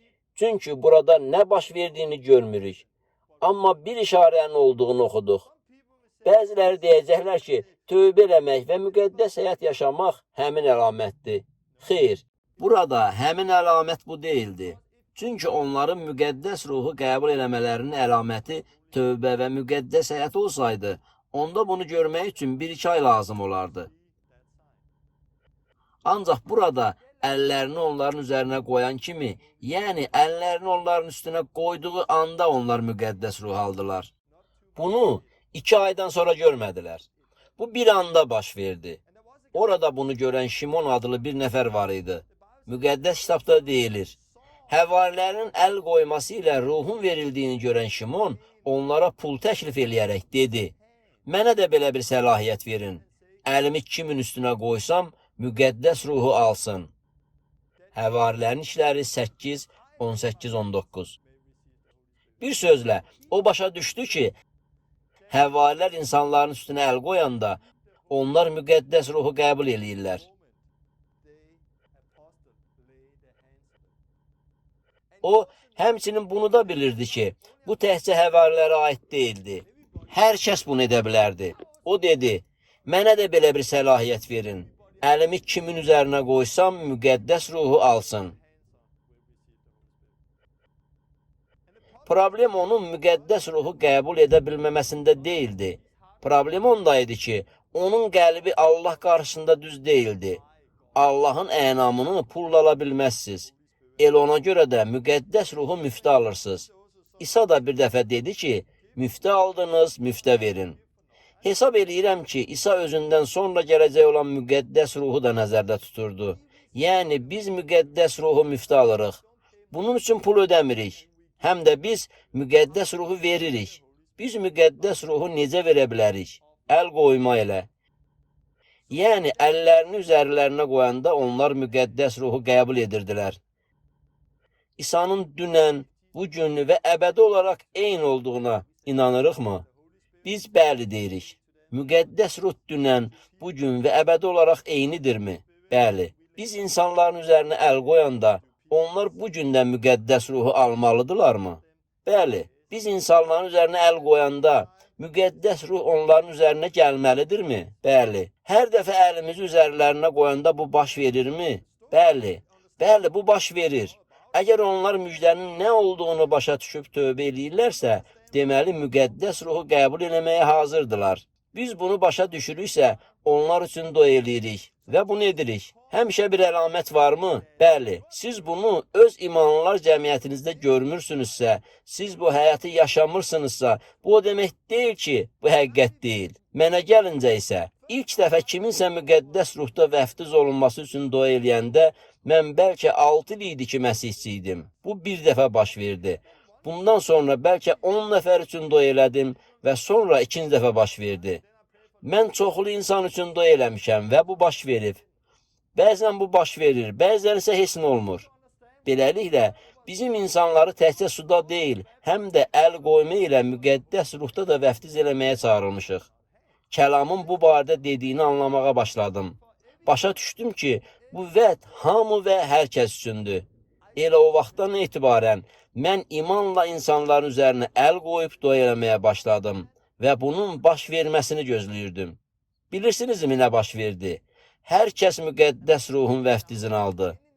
Mən indi də deyə bilərəm ki, əvvəlcə bu belə deyildi. Ancaq son illərdə hər şeyi izah eləmək üçün oturub söhbət eləməyə vaxt ayırıram və hər bir insan müqəddəs ruhun vəftizini alır. Mən bunun baş verəcəyini gözləyirəm. Mən gözləyirəm ki, insanlar nəinki tövbə elif və suda vəftiz olunacaqlar. Onlar həmçinin müqəddəs ruhun vəftizini alacaq, dillərdə dua eləməyə və başqa dillərdə danışmağa başlayacaqlar. Həmçinin onlar peyğəmbərlik eləyirlər, Allaha şükür eləyirlər və hətta ağlayırlar. Bu, insanların müqəddəs ruhda vəftiz olunduqlarının əlamətləridir. Bu, hər birimiz üçün çox təbii olmalıdır. Amma dini eynəklər, din, adət-ənənələr və imanlılar cəmiyyəti mədəniyyəti Allahın kəlamını təsirsiz edir. Bugün bir çox insanlar bunun hər gün baş verməsini təbii bir şey kimi görə bilmədikləri və bunu şəxsən yaşamadıkları üçün ilahiyyət yaradırlar. Deyirlər ki, bu artıq mövcud deyil. Bunlar yalnız həvarilərin dövründə olub. Yaxud da deyirlər ki, bu heç də hamıya aid deyil. Yaxud belə deyirlər. Xeyr, siz suda vəftiz olunanda müqəddəs ruhu alırsınız. Heç bir əlamət də yoxdur. Heç də hamı dillərdə danışmır. Ancaq dillərdə danışmağın hər kəs üçün olduğunu söyləyən çoxlu ayələr var. Mən bunu daha sonra izah edəcəyəm. Beləliklə, biz Həvarilərin İşləri kitabında oxuduğumuz sadə vəziyyətə qayıtmalıyıq. Beləliklə, Həvarilərin İşləri 10-cu fəslə baxaq. Burada Peter, Kornelius və onun ailəsinin yanına getdi. Onlar Yəhudi deyildilər. Peterin fikrincə, onlar Yəhudi deyildilər. Onlar bütün bu vaxt ərzində, həmçinin Həvarilərin İşləri kitabında da hələ də öyrənirdilər. Deyə bilmərəm ki, onlar hər zaman mükəmməl olublar. Əgər onlar mükəmməl olsaydılar, Filip onlar üçün sadəcə bir dəfə dua edərdi və onlar da müqəddəs ruhu qəbul edərdilər. Sadəcə yadınıza salın ki, onlar yenicə başlamışdılar və hələ öyrənirdilər. Həvarilərin İşləri 10-cu fəsildə Peter müqəddəs ruhun istiqaməti ilə Korneliusun evinə getdi. Yəhudi ilahiyyəti ilə düşünən Peter bu qeyri-yəhudilərin müqəddəs ruhu qəbul edə biləcəyini hətta təsəvvür edə bilməzdi. Peter özü bu vədin hər kəsə aid olduğunu demişdi. O bunu desə də bunu hələ tam başa düşmürdü. Lakin sonralar o Korneliusun evində güclü təcrübə keçdi. Həvarilərin İşləri 10-cu fəsil. Çünki onlar qeyri-yəhudilər olsalar da orada bunların baş verdiyi deyilir. Peter bu sözləri deyirdi ki, müqəddəs ruh söhbətə qulaq asan hər kəsin üzərinə indi. Peterlə birlikdə gəlmiş sünnətli imanlılar müqəddəs ruhun bəxşiş olaraq başqa millətlərin də üstünə töküldüyünə mat qaldı. Onların başqa dillərdə danışıb Allahı məd elədiyini eşitdilər. Onda Peter belə dedi: Bu adamlar bizim kimi müqəddəs ruh alıb. Bunların su ilə vəftiz olmalarına kim mane ola bilər? Onların İsa Məsihin adı ilə vəftiz olmalarını buyurdu. 19-cu fəsildə müqəddəs ruhun insanların üzərinə enməsi haqqında oxuyuruq. Paul Efesə gəlib onlardan müqəddəs ruhu qəbul edib etmədiklərini soruşduqda, onlar qəbul etmədiklərini demişdilər. Paul bu cavabı aldıqdan sonra oxuyuruq. Onlar bunu eşidən kimi Rəbb İsa'nın adı ilə vəftiz oldular. Paul əllərini onların üzərinə qoyanda müqəddəs ruh onların üzərinə indi və onlar başqa dillərdə danışmağa və peyğəmbərlik eləməyə başladılar. Onlar təxminən 12 kişi idi. Müqəddəs kitabda insanların müqəddəs ruhun necə qəbul etdikləri haqqında ətraflı oxuya biləcəyimiz bir neçə hissə var. Baxın, müqəddəs ruh burada olan bütün insanların, yəni 120 nəfərin üzərinə indi. Deməli, bu bütün insanlar üçün olan bir vəddir. Üzərlərinə əl qoyulan insanların hamısı bunu aldılar. Həmçinin bu hissədə də yazılıb ki, bu xəbəri eşidənlərin hamısı aldı. 10-cu fəsil. 19-cu fəsildə deyilir ki, orada toplananların hamısı təxminən 12 nəfər müqəddəs ruhu aldı. Müqəddəs ruhun vədi bütün insanlar üçündür. Orada həmişə bu əlamət var idi. Onlar dillərdə danışırdılar. Həvarilərin İşləri kitabının 2-ci fəslində onlar müxtəlif dillərdə danışırdılar ki, həmin dillərdə danışan insanlar onları başa düşsünlər. Amma mən insanların başqa, yəni şəxsi dua dillərində danışdığına da inanıram. Həvarilərin İşləri 8-ci fəslində də belə bir əlamət var. Oxuyan zaman bunun nə olduğunu aşkar şəkildə görməsəniz də, amma əlamət var idi. 10-cu fəsildə deyilir ki, onlar dillərdə danışmağa və Allahı izzətləndirməyə başladılar. 19-cu fəsildə də belə yazılıb. Onlar başqa dillərdə danışmağa və peyğəmbərlik eləməyə başladılar. Onların hamısı üçün ümumi olan dillərdə danışmaq əlaməti var idi. Bəzən onlar dillərdə danışırdılar. İnsanlar bunun qeyri-adi bir şey olduğunu başa düşmüşdülər. Burada onlar dillərdə danışır və Allaha həmd eləyirdilər. Burada isə onlar dillərdə danışır və peyğəmbərlik eləyirdilər. Dolanda belə olur. Burada bir stəkanımız var. O tam dolu deyil. Həmin stəkan bu qədər doldurulub. Əgər bir qədər də su götürüb və stəkanı yuxarısına qədər doldursam, o zaman stəkan daşacaq və su kənara axacaq. Hesab eləyirəm ki, bizim daxili varlığımızdan bu canlı su kimi aşıb daşır. Biz müqəddəs ruhda vəftiz olunaraq müqəddəs ruhu qəbul eləyən zaman müqəddəs ruh üstümüzə gəlir və bizi doldurur. Bizim daxili varlığımız onunla dolduqda müqəddəs ruh bayra aşıb daşır. Beləliklə, dolduğumuz zaman o dillərdə danışmaq üsulu ilə bizim dodaqlarımızdan çıxır. İnsan dillərdə danışır, başqa dillərdə danışır və Allahı izzətləndirir. Naməlum dillərdə danışır və peyğəmbərlik eləyir. Görürsünüzmü? Müqəddəs kitab da elə bunu deyir. İnsanlar müqəddəs ruhun vəftizini aldıqda həmişə bir əlamət olur. Düşünürəm ki, buna aid çoxlu anlaşılmazlıqlar var. Çünki Korintlilərə məktubda bir ayədə hamı dillərdə danışırmı deyilir. Ancaq siz başa düşməlisiniz ki, dillərdə danışmağın müxtəlif növləri var. Məsələn, 50-ci gün bayramında onlar dillərdə danışırdılar. Sizin yalnız burada oxuya biləcəyiniz daha bir şey var. Siz bunu başqa heç bir yerdə görə bilməzsiniz. Çünki bu məqam yalnız burada var. Müxtəlif ölkələrdən və millətlərdən olan başqa dillərə malik insanlar həvarilərin nə dediklərini başa düşürdülər. Onlar çox sarsılıb və təəccüb içində donub qalmışdılar. Həvarilərin dediklərinin hamısını başa düşürdülər. Lakin 1-ci Korinfillərə 14:2-də Paul dillərdə danışmaq barədə söyləyir. Naməlum dildə danışan adamlarla yox, Allahla danışır. Onu heç kim başa düşmür. O, ruh vasitəsilə sirlər söyləyir. Beləliklə, Paul deyir ki, dillərdə danışan hər kəs insanlarla deyil, Allaha danışır. Çünki heç kim onu başa düşmür. Yəni, o, Allaha sirlər söyləyir. Amma Paulun burada dedikləri, həvarilərin işləri 2-ci fəsildə oxuduqlarımızın tam əksinədir. Burada oxuyuruq ki, hamı onları başa düşürdü. 1-ci Korinfillərə 12-ci fəsildə isə oxuyuruq ki, siz dillərdə danışanda heç kim sizi başa düşmür. Çünki siz Allaha sirlər söylüyorsunuz. Paul burada necə deyə bilərdi ki, siz dillərdə danışanda bunu heç kim başa düşmür? Ona görə ki, siz sirlər söylüyorsunuz. Axı həvarilər 2-də siz hamının onları başa düşdüyü barədə oxuyursunuz.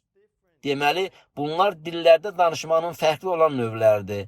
Müqəddəs kitabda Korinfillərə məktubda deyilir ki, dillərin fərqli olan növləri mövcuddur. Mənim bildiyim 4 növ var. Əgər mən dillərdə danışmaqdan söhbət açıramsa, onda xarici dillərdə danışmağı nəzərdə tuturam. Mən indi ingiliscə danışıram. Daha doğrusu, ingiliscə danışmağa çalışıram. Mənim ana dilim Danimarka dilidir. Bir sözlə, mən Danimarka dilində, İngilis dilindən daha yaxşı danışıram. Amma mən mövcud olan dillərdə danışıram. Mən bu dili doğulan zaman, yəni çox illər əvvəl anamdan aldım. Mən bu dili aldım və bu dildə danışa bilirəm. Sonra dillərdə şəxsi danışmaq da var. Yəni bu dillərdə doy eləyirəm və Allaha sirləri söyləyirəm. Bu zaman heç mən özüm də dediklərimi başa düşmürəm. Mənim nə dediyimi heç bir insan başa düşmür. Bu mənimlə Allah arasındadır. Bu mənim dilimdir. Bu dillərdə şəxsi danışmaqdır. Hesab edirəm ki, bu hər kəs üçündür. Bu, siz müqəddəs ruhda vəftiz olunduğunuz zaman aldığınız şeydir. Çünki bu, şəxsi dua dilidir. Çünki bütün digər ənamlar imanlılar cəmiyyətini təhdiz eləmək üçün verilir. Şəfa verməyə ənamınız varmı? İmanlılar cəmiyyətinə kömək eləmək üçün istifadə edirsiniz. Digər insanlar üçündür. Ancaq dillərdə danışmaq şəxsi ənamı haqqında söz açarkən deyə bilərik ki, bu ənam yalnız sizin üçündür. Bu, başqa insanlar üçün yox, yalnız sizin şəxsi ənamınızdır. Buna görə də Paul deyir ki, siz peyğəmbərlik, vəhy almaq üçün başqa dillərdə danışan insanların yanında olanda, digər insanların da nə isə bir şeylə təhciz eləmək üçün həmin dillərdən istifadə edirsiniz. 1-ci Korinfillərə 12 və 14-cü fəsillərdə bu barədə danışılır. Dillərdə danışmağın 50-ci gün bayramında gördüyünüz başqa bir növü də var.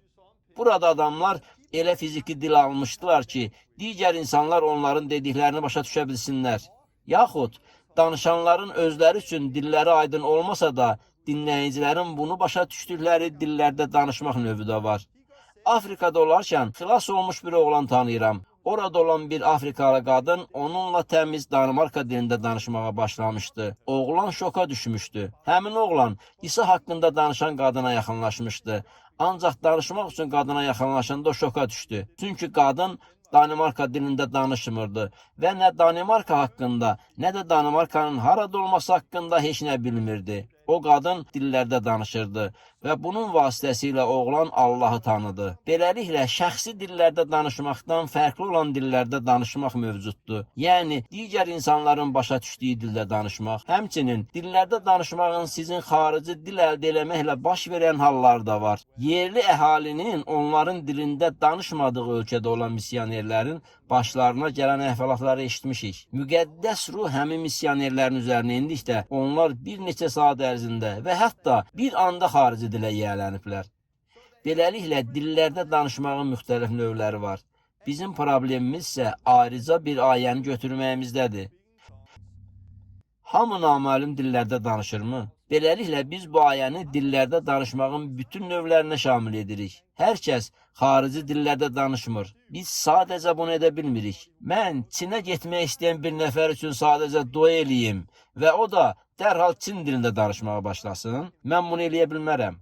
Mən ona bu ənamı verə bilmərəm. Bu Allahın işidir. Amma mən ona müqəddəs ruhu ötürə bilərəm. Beləliklə o dillərdə şəxsi danışmaq bacarığını ala bilər. Paul şəxsi dua dillərində danışmaq haqqında danışarkən belə dedi: Mən dillərdə hamınızdan çox danışdığım üçün Allaha şükür eləyirəm. 1. Korinfilər 14-18.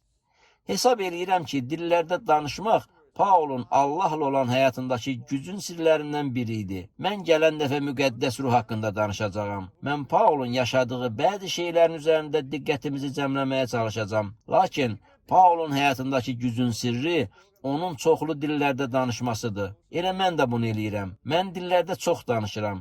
Hamını da mən dillərdə danışmağa ruhlandırıram. Korinflilərə məktubda nəyin haqqında söhbət getdiyindən danışmaq istəyirəm.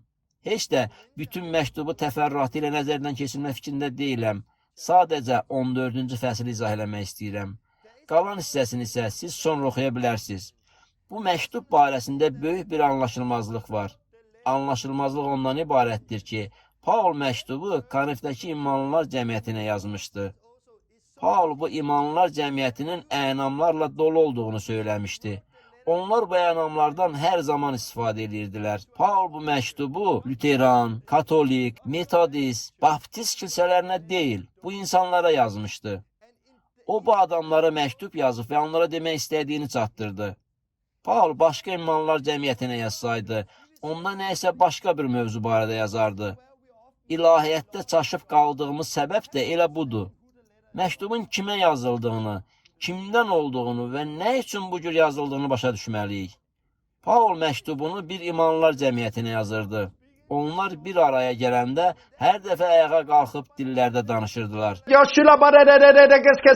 Paul onlara dedi ki, mən sizin yanınıza gələndə dillərdə 1000 söz deməkdənsə insanların başa düşdüyü dildə 5-10 kəlmə demək daha yaxşıdır. İndi dillərdə danışmağa başlasanız, insanlar bunu başa düşməyəcəklər. Həmçinin bunu dedi ki, əgər siz dillərdə danışan zaman orada nə baş verdiyini anlamayan imansız insanlar gələrsə, onlar hamının dəli olduğunu deyəcəklər. Biz bugün bu ayədən istifadə edərək deyirik, bir araya gələndə dillərdə danışmamalıyıq. Paul həmçinin deyir ki, siz dillər vasitəsilə Allaha söyləyə bilərsiniz. O zaman siz vəhlər də ala bilərsiniz. Sonra isə qəbul etdiklərinizi digərləri ilə paylaşa bilərsiniz. Amma Paulun dediklərini imanlılar çox səhv başa düşürlər. Paulun Korinflərə məktubunu götürüb Allahın kəlamına qarşı istifadə edirik. Deyirik, hamı dillərdə danışmır.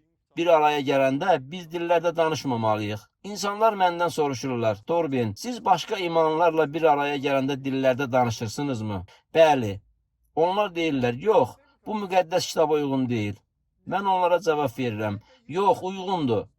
Lakin onlar israr edirlər. Müqəddəs kitabda deyilir ki, siz dillərdə danışmamalısınız. Yox, yox. Müqəddəs kitab deyir, biz hamımız ayağa qalxıb dillərdə danışsaq, əslində belə dedirlər. İnsanlar bizim dəli olduğumuzu düşünərlər. Biz imanlılar bir yerdə yığışdığımız zaman, bir ailə olaraq birlikdə toplaşırıq. Aramızda imansız insanlar olmur. Bizim hamımız dillərdə danışmağın nə olduğunu bilirik. Biz sadəcə olaraq dillərdə danışırıq və bu çox təbiidir. Biz dillərdə dua eləyirik, Allaha söyləyirik. Mən həmçinin Danimarka dilində də dua eləyirəm. Mən Allaha Danimarka dilində də dua edə bilirəm.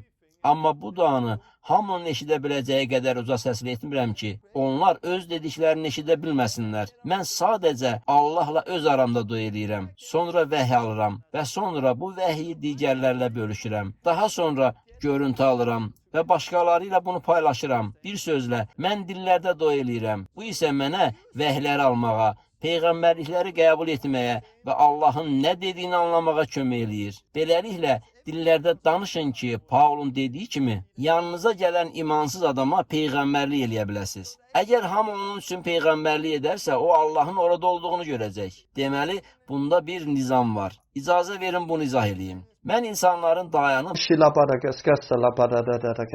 sakit səslə dillərdə danışdığı və bunun vasitəsilə onların vəhy aldığı bir toplantıda olmuşam. Onların biri görüntü görürsə, o bu görüntünü hamı ilə uca səslə paylaşırdı. Amma mən uca səslə dillərdə dua eləmirəm. Mən sakit səslə Allaha dillərdə dua eləyirəm.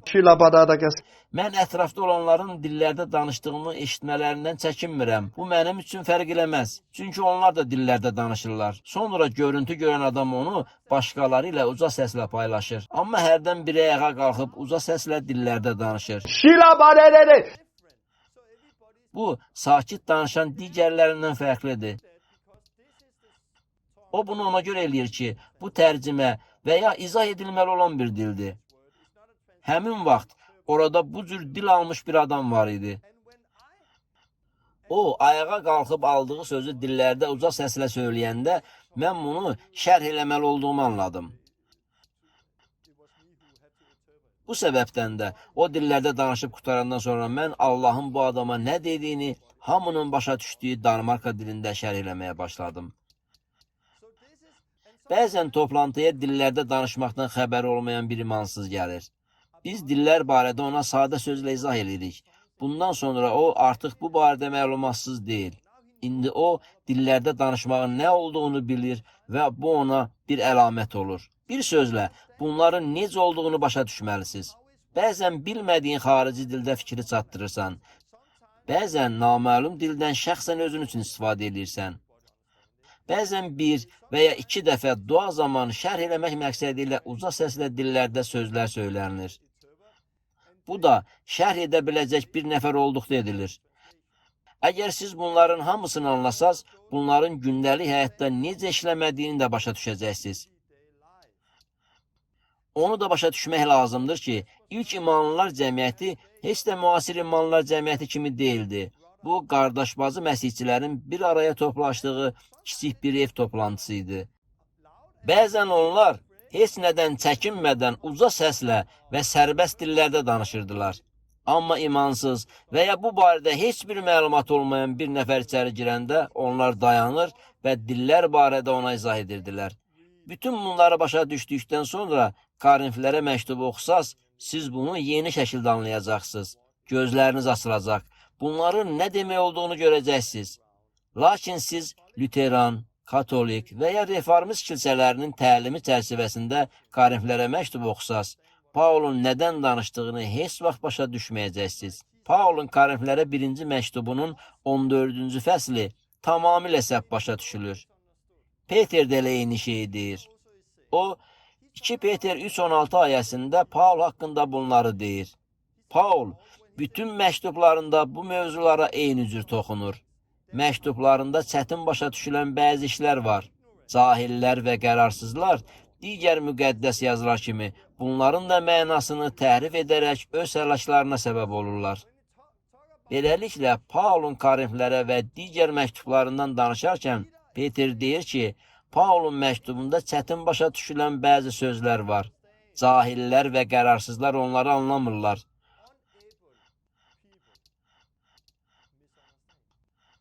Bunu yaşamırsınızsa, deməli, siz cahilsiniz və Paulun yazdıqlarını başa düşmürsünüz. Əgər siz bu həyatı yaşamırsınızsa, deməli, bunu anlamırsınız. Onda Paulun yazdıqları əsasında ilahiyyat yaradacaqsınız. Amma siz bir araya toplaşanda, biriniz görüntü alırsa, o birisi peyğəmbərlik edirsə, bir başqası uca səslə dillərdə xəbər söyləyir, digər isə onu şərh edirsə, əgər bütün bunları yaşayırsınızsa, o zaman Paulun nədən danışdığını tam başa düşürsünüz. Lakin əgər siz bunu yaşamırsınızsa, onda Paulun yazdıqları əsasında ilahiyyat yaradacaqsınız. Sonra da çaşıb qalacaqsınız.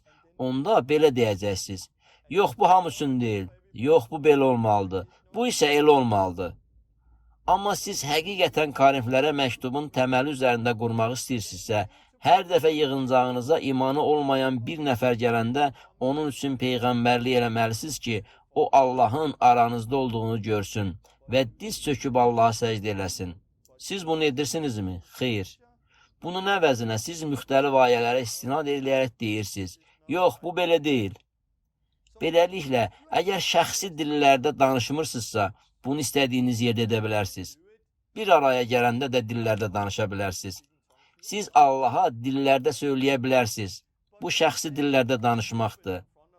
Lakin kafedra arxasında dayanaraq başqa insanların önündə uca səslə dillərdə danışmayın. Çünki bu, digər insanları inkişaf elətdirməyəcək. Amma siz dillərdə danışa bilərsiniz. Və bu vaxt peyğəmbərlik və ya başqa bir vəhy alanda digər insanlarla bölüşərək onları inkişaf etdirə bilərsiniz. Əgər siz hələ şəxsi dillərdə danışmırsınızsa, hamı susanda heç vaxt uca səslə dillərdə bir xəbəri çatdırmamısınızsa, bundan dərhal sonra dillərdə dediyiniz sözü şərh edən bir nəfər olmalıdır. Dillərin müxtəlif növlərinin mövcud olmasını anlamırsınızsa, deməli Paulun nədən danışdığını qətiyyən başa düşmürsünüz. Problem elə budur. İnsanların çoxu ruhani ənamlar barəsində cahil olduqları üçün Paulun məktublarına çaşıb qalırlar. Amma istənilən bir şeyi ilk dəfə yaşadığınız kimi bunu da əvvəlcə təcrübədə yaşamalısınız. Yəni əvvəlcə bu həyatı yaşamağa başlamalısınız. Daha sonra isə ilahiyyatı öyrəndikdə və kəlamı oxuduqda bu sizin üçün daha real olacaq. Çünki siz indi bunun nə olduğunu başa düşürsünüz. Amma bugün çox təəssüf ki, insanlar bir neçə ayəni kontekstdən çıxarırlar. Onlar cahil olduqları üçün, bunu anlamadıqları üçün bunu edirlər. Müqəddəs ruhda vəftiz olunmadıqları üçün edirlər. Onlar bu həyatı yaşamırlar. Ayələri kontekstdən çıxarıb deyirlər ki, dillərdə danışmaq hər kəsə aid deyil. Əlamət yoxdur. Müqəddəs ruhda vəftiz də sizə lazım deyil. Əgər siz tövbə edib suda vəftiz olunmusunuzsa, deməli sizdə hər şey var. Mən bəzi suallara cavab verməklə bitirmək istəyirəm. Tövbə, suda vəftiz və müqəddəs ruhda vəftiz. Bizim bunların üçünə də ehtiyacımız var. Beləliklə, müqəddəs ruhda vəftiz Yoelin çox illər əvvəl verdiyi peyğəmbərliyin yerinə yetirilməsi idi. Müqəddəs ruhda vəftiz hər kəs üçündür. Müqəddəs ruhda vəftiz olunduqdan sonra siz peyğəmbərlik edə, görüntülər, röyalar görə bilərsiniz. Fövqəltəbii həyatı yaşaya bilərsiniz. Bəzi insanlar var ki, müqəddəs ruhda vəftiz olmadan xəstələrə şəfa veriblər. Siz bunu edə bilərsiniz. Çünki xəstələrə şəfa vermək imanla baş verir. Ancaq müqəddəs ruhda vəftiz olunandan sonra bu daha da güclənir. Görürük ki, müqəddəs ruhda vəftizi ruhu qəbul etdiyinizi göstərən əlamət həmişə olur. Bu əlamət vasitəsilə ətrafınızdakı insanlar müqəddəs ruhu aldığınızı görməlidirlər və bunun hamı üçün olduğunu bilməlidirlər. Yaxşı, mən bunu necə edirəm? Əgər Həvarilərin İşləri kitabının 19-cu fəslini açsanız, Paulun Efesə gəldiyi haqda oxuya bilərsiniz. Paul oraya gəlib şagirdlərdən soruşdu. İman etdiyiniz zaman müqəddəs ruhu aldınızmı? Paul onlardan soruşur ki, onlar müqəddəs ruhun vəftizini alıblarmı? İman etdiyiniz zaman müqəddəs ruhu aldınızmı? Onlar isə yox dedilər. Onlar bu barədə heç eşitməmişdilər. Onda Paul bunu onlara izah eləməyə başladı. Bundan sonra onları suda vəftiz elədi və əllərini onların üzərinə qoydu. Onlar da müqəddəs ruhu aldılar. Yəni, müqəddəs ruhda vəftiz olundular. Bugün insanlarla görüşəndə mən onlara belə bir sual verirəm. İman etdiyiniz zaman müqəddəs ruhu aldınızmı? Keçən cümə günü qardaşı ilə birlikdə olan bir gənc oğlanla tanış oldum. Görüşəndə mən ondan soruşdum. İman etdiyin zaman müqəddəs ruhu aldınmı? Müqəddəs ruhda vəftiz oldunmu? O, xeyr cavabını verdi. Dillərdə danışmırsan? Xeyr. Suda vəftiz olunmusan? O, bəli dedi. Beləliklə, o tövbə eləmişdi və suda vəftiz olunmuşdu. Lakin müqəddəs ruhda hələ vəftiz olunmamışdı. Ondan soruşdum. Sən müqəddəs ruhu almaq istəyirsən? Yox, istəmirəm. Elə dillərdə danışmaq da mənə yaraşmaz. Mən sadəcə, o ne belə dedi? Dinə görə. Əgər o müqəddəs kitabın, kəlamın nə dediyini başa düşsəydi, heç vaxt belə bir söz deməzdi. Ona görə mən də Paul kimi izah eləməli oldum. Ona hər şeyi başa saldım. Bu adam qoltuq altı ağaclarla yeriyirdi. Biz küçəyə çıxanda onun üçün dua elədim və o şəfa aldı. Orada çoxlu başqa şeylər də olmuşdu. Bir musiqiçi orada dayanıb alətini çalırdı. Oğlanın şəfa aldığını gördü.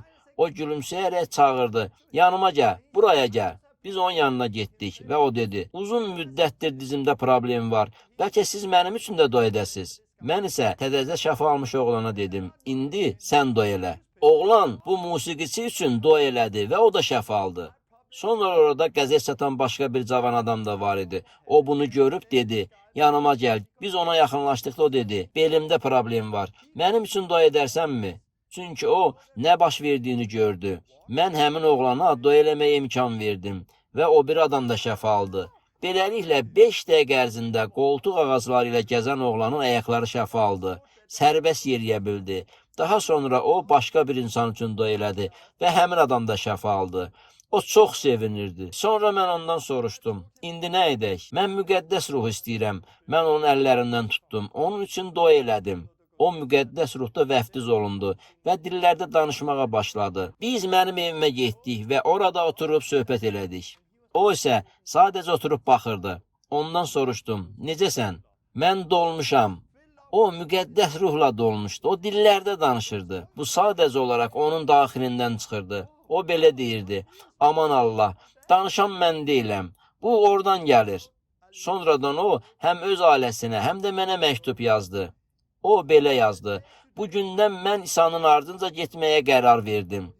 O, baş verənlər haqqında bütün ailəsinə danışdı. Bunu bütün dostlarına da danışdı. O, dövlət kilsəsindəki kiçik bir qrupa gedib, onlarla görüşərək öz şəhadətini bölüşdü. Yenidən qayıdıb öz şəhadətini bölüşmək istəyir. Həmin gündən etibarən yalnız İsa'nın ardınca getmək istəyir. O tamamilə dəyişdi. Niyə o məhz həmin gün dəyişildi? Çünki ona lazım olan son hissəni aldı. Çünki mən ondan müqəddəs ruhun vəftizini almısan soruşduqda o xeyr demişdi. O xeyr deyəndə mən oturub sadəcə Allahdan gözləmədim. Çünki Allah bunu mənə artıq əmr eləmişdi.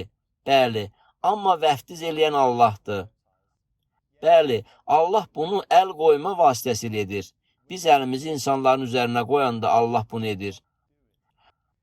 Allah bizə gedib adamları vəftiz eləməyə tapşırdı. Biz gedib müjdəni təbliğ eləməliyik ki, insanlar tövbə eləsinlər. Biz insanları vəftiz eləməliyik ki, Allah onları günahdan azad eləsin. Biz əllərimizi onların üzərinə qoymalıyıq ki, Allah onları müqəddəs ruhda vəftiz eləsin.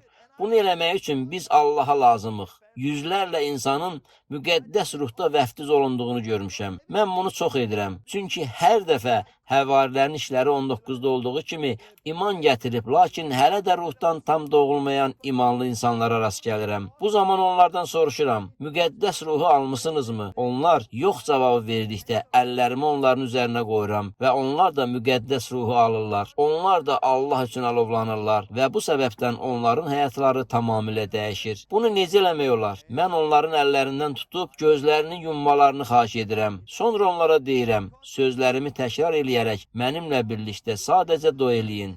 Əgər siz duada diləsəniz, o zaman Allah sizə müqəddəs ruhu verəcək. Kəlam bunu deyir. Mən sadəcə dua eləyirəm. Allahım, təşəkkür eləyirəm ki, sən öz müqəddəs ruhunla gəlib məni dolduracaqsan və indi məni vəftiz eləyəcəksən.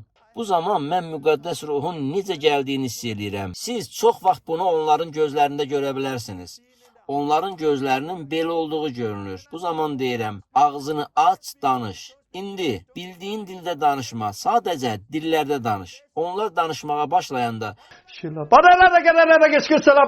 bu sadəcə onlardan belə aşıb daşır. Biz bunun elə bu cürdə baş verdiyini oxuyuruq. Onların hamısı müqəddəs ruhla doldu və ruhun danışdırdığına görə başqa dillərdə danışmağa başladılar. Çox vaxt insanlar bunun belə olacağını düşünürlər. Yaxşı, Allah mənə bu dilləri verməlidirsə, elə ağzımı da tərpədəcək. Bəzən dilin çox güclü gəldiyini hiss eləyirik. Bu beləcə özü gəlir. Lakin onlar özləri danışmalıdırlar. İnsanların müqəddəs ruhu necə qəbul eləmələri ilə bağlı həmişə çoxlu anlaşılmazlıqlar olub. Amma hər işdə belə olur. Siz cəhd eləyərək bunu təcrübi yolla öyrənirsiniz. Bir dəfə Kanadada idim. Orada bir qadın mənə dedi, bilirəm ki, mən müqəddəs ruhla dolmuşam. Allaha səcdə eləyərkən müqəddəs ruhun gəlib məni necə doldurduğunu yaşadım. Amma dillərdə danışmıram. O zaman mən dedim, yaxşı, əgər sən müqəddəs ruhla dolmusansa, sən öz dua dilində danışa bilərsən. Çünki bu hamı üçündür. Amma bu məndə yoxdur. Bəli, amma bu sənin daxilində var.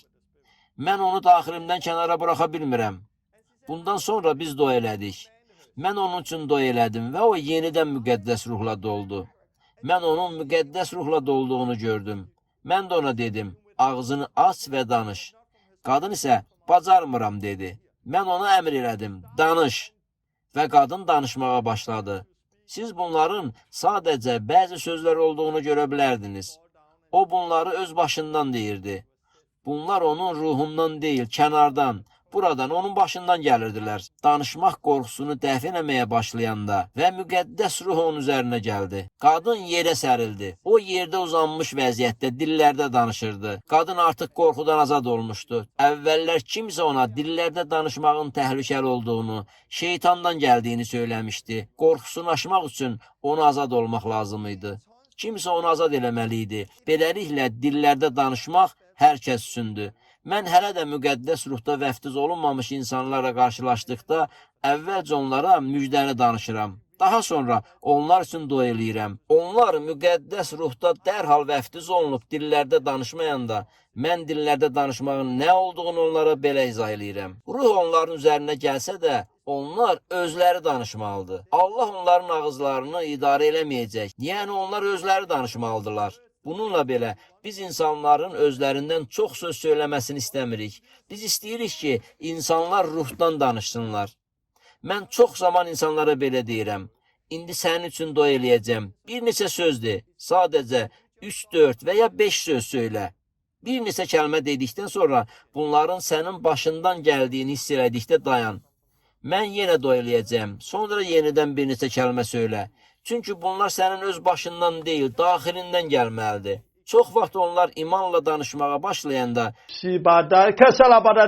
birdən bu onların daxillərindən gələrək bayıra çıxır. Bu daxildən gələndə onun müqəddəs ruh olduğunu bilirlər. Amma insanlar ruhda vəftiz olunduqlarını hiss eləmədikdə mən birinci və ikinci addımlara qayıdıb onlardan soruşuram. Tövbə etmisənmi? Mənə necə tövbə etdiyini danışın. Səndə yeni günah varmı? Mən yenidən geriyə qayıdıb onlarla bu haqda danışıram. Əgər onlarda tövbə artıq varsa, mən növbəti addıma keçirəm. Suda vəftiz olunmusanmı? Çünki Lüteran və ya Reformist kilsələrində suda vəftiz olunmayan çoxlu insanlar var. Onlar üçün müqəddəs ruhu qəbul eləmək heç asan deyil. Çox vaxt bu insanlarla yanlış ənənələri və təlimləri dəfn eləmək lazımdır. Onlar müqəddəs ruhu qəbul eləməzdən əvvəl mütləq suda vəftiz olunmalıdırlar. Ancaq son illərdə dua elədiyim insanların hər biri müqəddəs ruhu qəbul eləyib və dillərdə danışmağa başlayıb. Bəzən dillərdə danışan insan peyğəmbərlik eləyib, digər isə Allaha səcdə eləyib. Əlamət həmişə olmalıdır. Beləliklə, siz müqəddəs ruhu necə qəbul edirsiniz? Mümkün üsullardan biri əllərin üzərinə qoyulmasıdır. Bu barədə İbraniləri 6-cı fəsildə deyilir. Ölüm gətirən əməllərdən tövbə, suda vəftiz və əl qoyma. Bu ibtidai təlim, əsasdır. Bu barədə İbraniləri 6-cı fəsildə yazılıb. Beləliklə, əl qoyma, müqəddəs ruhu qəbul eləməyin bir yoludur. Siz müqəddəs ruhu hələ qəbul eləməmişsinizsə, onda nə eləməlisiniz? Müqəddəs ruhda yaşayan bir imanlını tapın. Ondan öz əllərini üzərinizə qoymağı xahiş eləyin və bu yolla siz müqəddəs ruhda vəftiz oluna bilərsiniz. Müqəddəs ruhu qəbul etdinizmi? Onda siz başqa insanların müqəddəs ruhda vəftiz ala bilmələri üçün onların üzərinə əl qoymalısınız. İstənilən hər bir sahədə olduğu kimi siz bunu təcrübədə eləyərək öyrənirsiniz. Əvvəlcə siz əmin deyildiniz. Lakin bunu dəfələr elədikdən sonra bunun necə işlədiyini artıq bilirsiniz. Müqəddəs ruhu qəbul eləməyin başqa bir yolu da özünüz üçün dua etməyinizdir. İsa bu barədə dedi, diləyin, sizə veriləcək. Axtarın, tapacaqsınız. Qapını döyün və sizə açılacaq. Luka 11-ci fəsil. O, Yunan dilində belə deyir, diləyin, sizə verilənə qədər diləməkdə davam eləyin. Axtarın. Tapana qədər axtarışınıza davam eləyin. Qapı üzünüzə açılana qədər onu döyməyə davam eləyin. İsa'nın dediyi məhz budur. O müqəddəs ruh haqqında danışırdı. Daha sonra o deyir, ata, oğlu ondan balıq diləsə, ona balıq yerinə ilan verər, yaxud yumurta diləsə, ona əqrəb verər. Siz pis olduğunuz halda öz övladlarınıza yaxşı hədiyyələr verməyi bilirsinizsə, göydə olan atanın ondan diləyənlərə müqəddəs ruhu verəcəyi nə qədər yəqindir. Qorxmayın.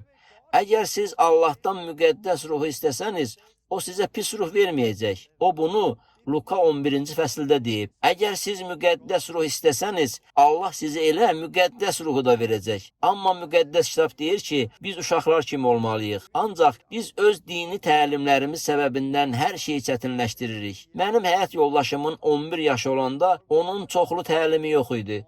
Onun 11 yaşı olanda anası və atası müqəddəs ruhda vəftiz olundu.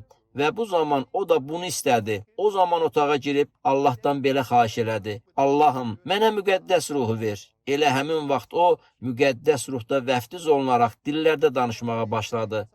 O andan etibarən o dəyişildi. Bu zaman heç kim onun üzərinə əl qoymadı. O, atadan sadə bir xahiş edən uşaq kimi idi. Allah da ona verdi. Müqəddəs kitabda oxuduğumuz sadə sözlərə qayıtmalıyıq. Məsələni mürəkkəbləşdirməməliyik. Kəlama qayıdıb bunu iman eləməliyik. Onda kəlamda oxuduqlarımızı bugün yaşayacağıq. Başa düşürəm ki, bu uzun bir dərsdir və mən indi bitirmək istəyirəm. Bunu demək istəyirəm. Bu dərs ərzində öz-özünüzə deyirdinizsə, mən müqəddəs ruhda vəftiz olunmamışam və ya mənim güclü təcrübəm yoxdur.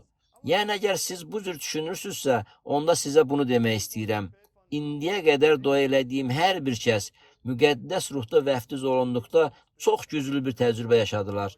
Mən özüm güclü təcrübə yaşamamışam. Çünki o vaxt mənə bunu verə biləcək heç kim yox idi. Mən sadəcə olaraq yavaş-yavaş dillərdə danışmağa başladım. Və bunun həqiqətən Allahdan olduğunu əmin deyildim. Amma indi bunun Allahdan olduğunu bilirəm. Çünki sonradan güclü təcrübə yaşadım. Mənim təcrübəm dəqiq olaraq bu adamlardakı təcrübə ilə eyni deyildi. Amma bu indi məndə var. Ola bilsin, siz hələ müqəddəs ruhda vəftiz olunmamışsınız. Yaxud, bəlkə siz artıq müqəddəs ruhu almışsınız. Amma eynəyiniz və adət-ənənələrinizin ucbatından dillərdə danışmırsınız. Əgər sizdə həqiqətən müqəddəs ruh varsa, dillərdə danışa bilərsiniz. Amma indi hansı vəziyyətdə olmağınızdan asılı olmadan demək istəyirəm ki, bu hamı üçündür. Hamı dillərdə danışmalıdır. Hamı Həvarilərin İşləri kitabına uyğun yaşamalıdır. Bu hər bir kəs üçündür. Əgər sizdə müqəddəs ruh yoxdursa, onda axtarın, diləyin və müqəddəs ruhu qəbul eləyin. Müqəddəs ruhu qəbul eləmək üçün hərəkət eləyin. Əgər siz heç kimin bunu etmədiyi bir kilsədəsinizsə, onda başqa imanlar cəmiyyətinə gedin. Müqəddəs ruhda vəftiz haqqında bilən başqa insanları tapın və onlardan əllərini üzərinizə qoymaqlarını xahiş eləyin. Ətrafınızda heç kim yoxdursa, sadəcə dua eləyin, inanın və sonra imanınıza görə müqəddəs ruh alacaqsınız. Bu çox sadədir. Öz suallarınızı göndərin. Çünki növbəti dəfə müqəddəs ruhun rəhbərliyi mövzusunda dərs deyəcəm. Mən növbəti dərsimizi keçdiyimiz dərslə bağlı bütün suallara cavab verməklə başlamaq istəyirəm. Bu sadə mövzu deyil. Bunu öyrətmək çətindir. Əhatəsində olduğunuz fərqli mühitlərə və müxtəlif ənənələrə görə bu təlimə fərqli baxışlarınız var. Bəzilərinizin bir mövzu, digərlərinizin isə başqa mövzularda problemləriniz olacaq. Bəzilərinizin isə burada dediklərimlə bağlı heç bir problem olmayacaq. Çünki dediklərim onlar üçün təbiidir. Vaxt ayırıb bütün suallarınıza cavab vermək istəyirəm. Mənə suallar göndərin. Mən də növbəti dəfə onlara cavab verməyə vaxt ayıracam. İndi mən sadəcə dua eləyəcəm. Allahım, bu dərsə görə sənə təşəkkür eləyirəm. Bu mövzuya insanların gözlərini aç. Onda çoxları müqəddəs ruhda vəftizi başa düşəcək. Mən inanıram və dua eləyirəm ki, çoxları bu dərs vasitəsilə müqəddəs ruhda vəftizi alacaqlar. Onlar imanla dua elədikdə, sən müqəddəs ruhla onların üzərinə gələcəksən, İsa'nın adı ilə. Allahım, sənə təşəkkür edirəm ki, müqəddəs ruhu olanlar daha da cəsarətli olacaq və başqalarının da müqəddəs ruhu qəbul eləmələri üçün dua eləyəcəklər. Allahım, dua eləyirəm ki, indi gəlib Leninin mahnısı vasitəsilə adamlara təsir edəsən. Mahnını eşidən hər kəsə toxun. İsa'nın adı ilə. Amin.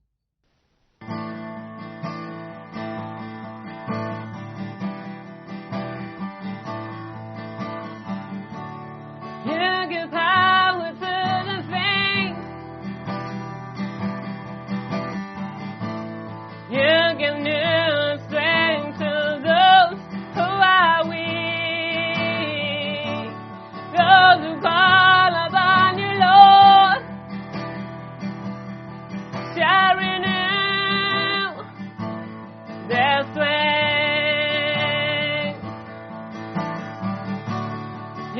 give power to the faint. You give new strength to those who are weak. Those who call upon you, Lord, shall renew their strength. They're getting wings as eagles. They shall run and not be weary. They shall walk and will not faint. They're getting wings as eagles. They shall run and not be weary. They shall walk and will not faint. You give power to the faint. You give new strength to those who are weak. Those who call upon you, Lord, shall renew their strength. They're getting wings as eagles. They shall run and not be weary. They shall walk and will not faint. They're getting wings as eagles. They shall run and not be weary. They shall walk and will not faint. They're getting wings as eagles. They shall run and not be weary. They shall walk and will not faint. They're getting wings as eagles. They shall run and not be weary. They shall walk and will not faint. They shall walk and will not faint. They shall walk and will not faint. Oh, you're giving new strength to your people, God. Oh, new strength today. Oh, wings as an eagle. Oh, new strength, Lord, to your people. Oh, God. Thank you, Lord. Thank you, Lord, for new strength to your people. Oh, God. Oh, new strength. New strength. Oh, come to me. Come to me, my child, and I will give you new strength. I will give you new strength and rest. Oh, come to me. I will give you strength. I will give you rest that you need. Oh, my child, seek my face. Oh, cast your burdens unto me, and you will see that I will take care. I will take care, my child. Oh, cast your burdens upon me, and you will see that I will take care. Oh, my child, I will take care. Oh, my child, cast your burdens upon me. Oh, and I will help you in your circumstances. Oh, I see everything that you are going through, my child. Oh, and I will help you if you lay it down for me. Oh, cast your burdens upon me. Oh, my child, seek my face and I will help you. I will give you new strength, new joy, oh, and a peace, my child.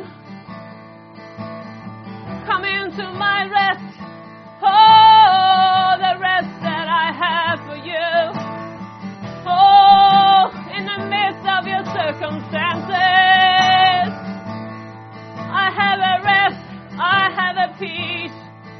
I have a rest, I have a peace for you in the midst of your circumstances. Oh, my child. Oh, my child.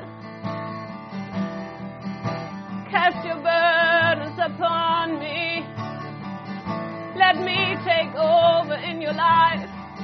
Let me take over in your life. And then you will see my power. Oh, and then you will see my power. My child, seek my face. Oh, don't go your own way, my child. Oh, I will lead you step by step, and I will strengthen you, my child. I will give you everything you need. But listen to me, my child.